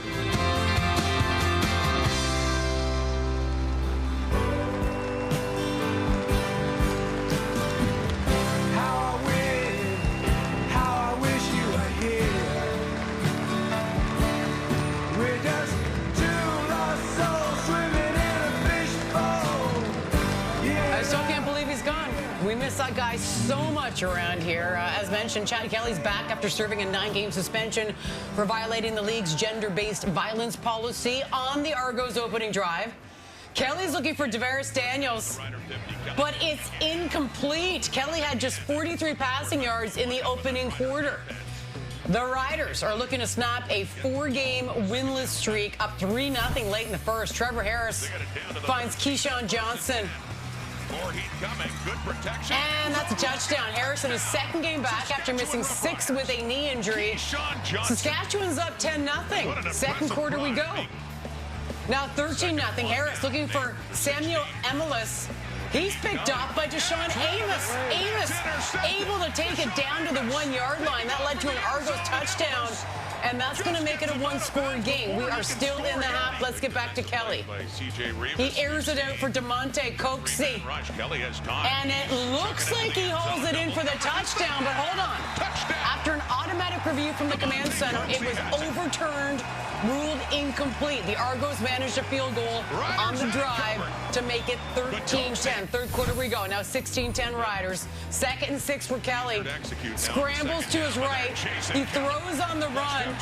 Finding Coxey for the first down, keeps the drive alive. 3 plays later, 3rd and goal. Kelly looking end zone.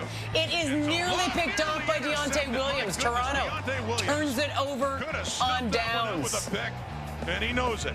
That 4th quarter.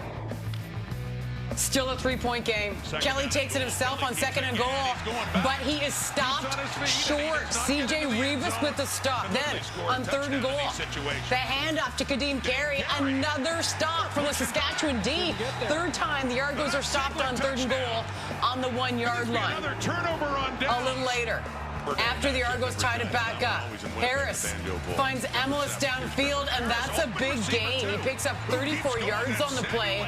That leads to a Riders field goal to retake the lead. The Argos, Liram Haralahu will tie it up with a field goal of his own, and then under 30 seconds to go, the Riders kicking from their own end zone.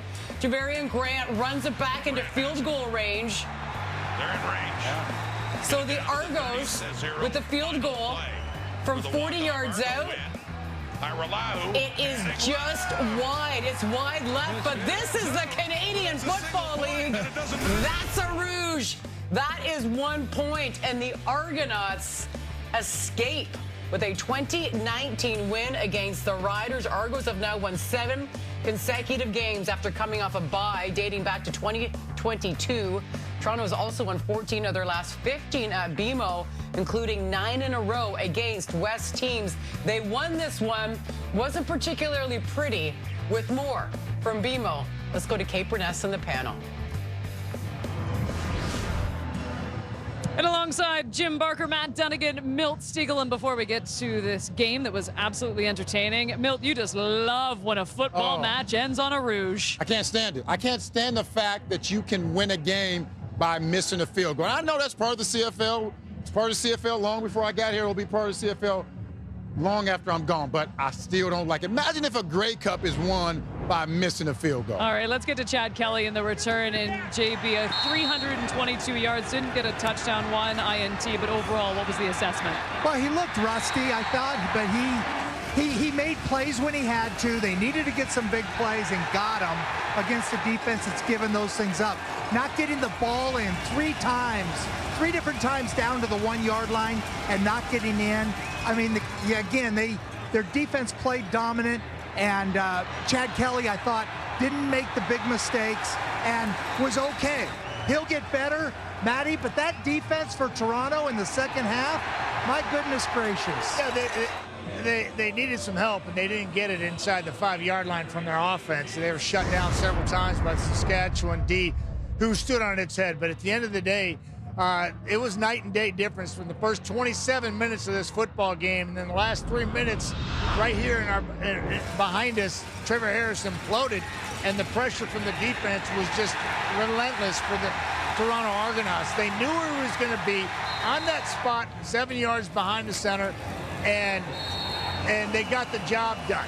To me, it was one of those scenarios where they kept feeding off the fact that Trevor Harris was immobile, and they really shut him down. And the secondary blanketed him as the front 5 basically just got in his kitchen sink and harassed him the entire second half of this football game and kept him in it for a chance to give it to a guy, Lear Maharala, who was ponying up and doing 2 jobs. He did the job of John Haggerty punting, and he was 4 for 4 until that last field goal where he knew he didn't need to make it. He just pummeled it through the back of the end zone. They walk off with the walk-off winner. To me, that's a heck of a team victory. Well, one thing on that, Milt, before you talk about, about Trevor and things, that field goal, those field goals, Nick Arbuckle, hey, he hadn't been the holder. Right. That's right. Haggerty. So he steps in and holds on big-time holds, and that's not got the job done. That's huge. It is very big change. Well, these Roughriders are in a bad place right now. What's that, 5 games where they haven't had a victory, one tie, and Trevor came out playing very well. That first quarter, he looked like Trevor Harris, but then after that, there were some struggles. A lot of that had to do with the Argonaut, the defense, what they were able to do. But now it's back to the drawing board for Trevor Harris, because it's not going to get any easier where they have the Winnipeg Blue Bombers in back-to-back games, and we know what that defense is doing. So Trevor Harris is capable of it. He's a very confident player, but he has to get back to playing some better ball. Like I said, it's not all on him, but a lot of it is on him, because as a quarterback, you control a lot. But he's capable of it, and we'll see if he can do it. You know, it was a great football game, but you know who really stole the show tonight? It was Milt Stiegel. You see, Milt actually memorized a dance at half. No, this was in between the quarter. The first and the second quarter, he gets out there. It was nearly flawless. It was. The best. I don't know about the facial expressions here, Stiegel. Look at the audience, Milt. You might have a future. I did notice the standing ovation he got also. My wife is leaving me after this, I guarantee you. Let's get back to SportsCenter. I want to go more. I was going to say. Yeah, why back to us? Ladies all over him. Demonte Coxie over 100 yards receiving. He's non-SC with Matthew Shinetti. I know that the offense would have wanted to put up more points, but satisfying the way the game ended, or do you see a lot of work yet still ahead for yourself, Chad Kelly, to get this offense where you want it to be? Yeah, definitely. A lot of work. You know, we've seen a lot of good things today and a lot of negatives, you know what I'm saying? So we just got to go back, work, go back to practice, and start over like we did from day one.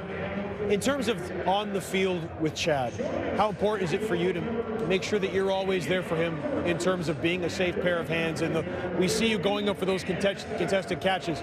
Is that what you want to show him? That, hey, listen, if you need it, I'm here for you? Yeah, definitely, man. You know, Chad is a high volume, high energy guy, you know what I'm saying? So anything we could do, especially with him just getting back, we need to make the plays for him so he could feel as comfortable as he can, you know, so he feel like he never missed a step. Thanks, Mother. No problem. Appreciate it. All right, here's a look at the rest of the CFL schedule for this weekend, and we're ready for Friday Night Football now. It's the Tiger Cats taking on the rejuvenated Blue Bombers at 8:30 Eastern, 5:30 Pacific. Nathan Rourke will make his second start on Saturday against the Red Blacks at 7 Eastern, 4 Pacific. And the week concludes with Cody Fajardo returning to the lineup for the Grey Cup champion Montreal Alouettes, who have looked every bit like it this season. They're taking on the Elks. That's at 7 Eastern, 4 Pacific. All right, let's go back to BMO Field. Here's Argos head coach Ryan Dinwiddie on the play of his quarterback, Chad Kelly. A lot of the attention obviously was on 12. How would you assess his performance given that it was his first? Yeah, I thought he played well. I thought he's seen the field well.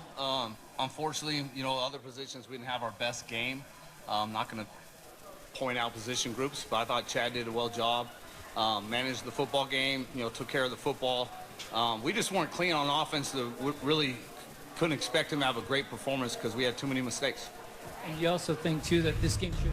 All right, head on SportsCenter. 99 problems, and you better believe Aaron Judge is one, at least for the opponent. The Yankee slugger has another big day in the dish. Plus, we'll head back to BMO for more reaction from the Argonauts' win over the Riders. You're watching SportsCenter.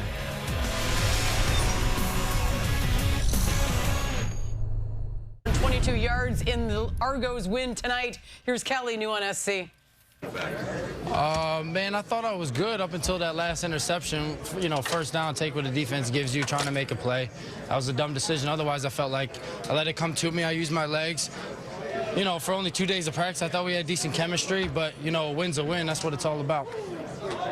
You saw Leary's kick, it missed. I'm wondering, at first you knew that you had won the game over Sunday. Yeah, I mean, that was definitely in my mind. When it hit the back wall, I was like, okay, yep, game's over. So, I mean, what a fantastic way to win. I mean, I look at that as a big win. It's 1 point, but, you know, it's a huge win against, you know, Coach Mace, who knows all these players. He knows what we're good at and what we're bad at.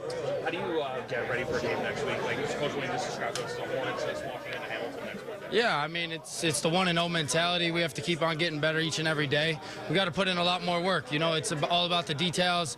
We got a lot of penalties. You know, I think there was 5 touchdowns out there that, you know, we're on the 1 yard line. We got to get it in. We got to be more aggressive. We got to do some different things, and I'm sure it'll change. How much of a relief is to get this part of this thing done? Yeah, it's huge. I mean, you know, I'm just thankful to be back out here with my boys, and, you know, I thought everybody did well. Defense did fantastic. Special teams obviously won the game for us, so offense knows that we got to get better at certain things. Chad, how did it feel to have, you know, the crowd was behind you for a good part of the game? How did that feel to give you some of that boost you kind of felt you needed? Yeah, I mean, it's always good to play in front of the home crowd. I was obviously excited to be here, and, you know, first game back, you know, I had a lot of nervousness in me, and you know, we came out on top, so obviously a win's a win.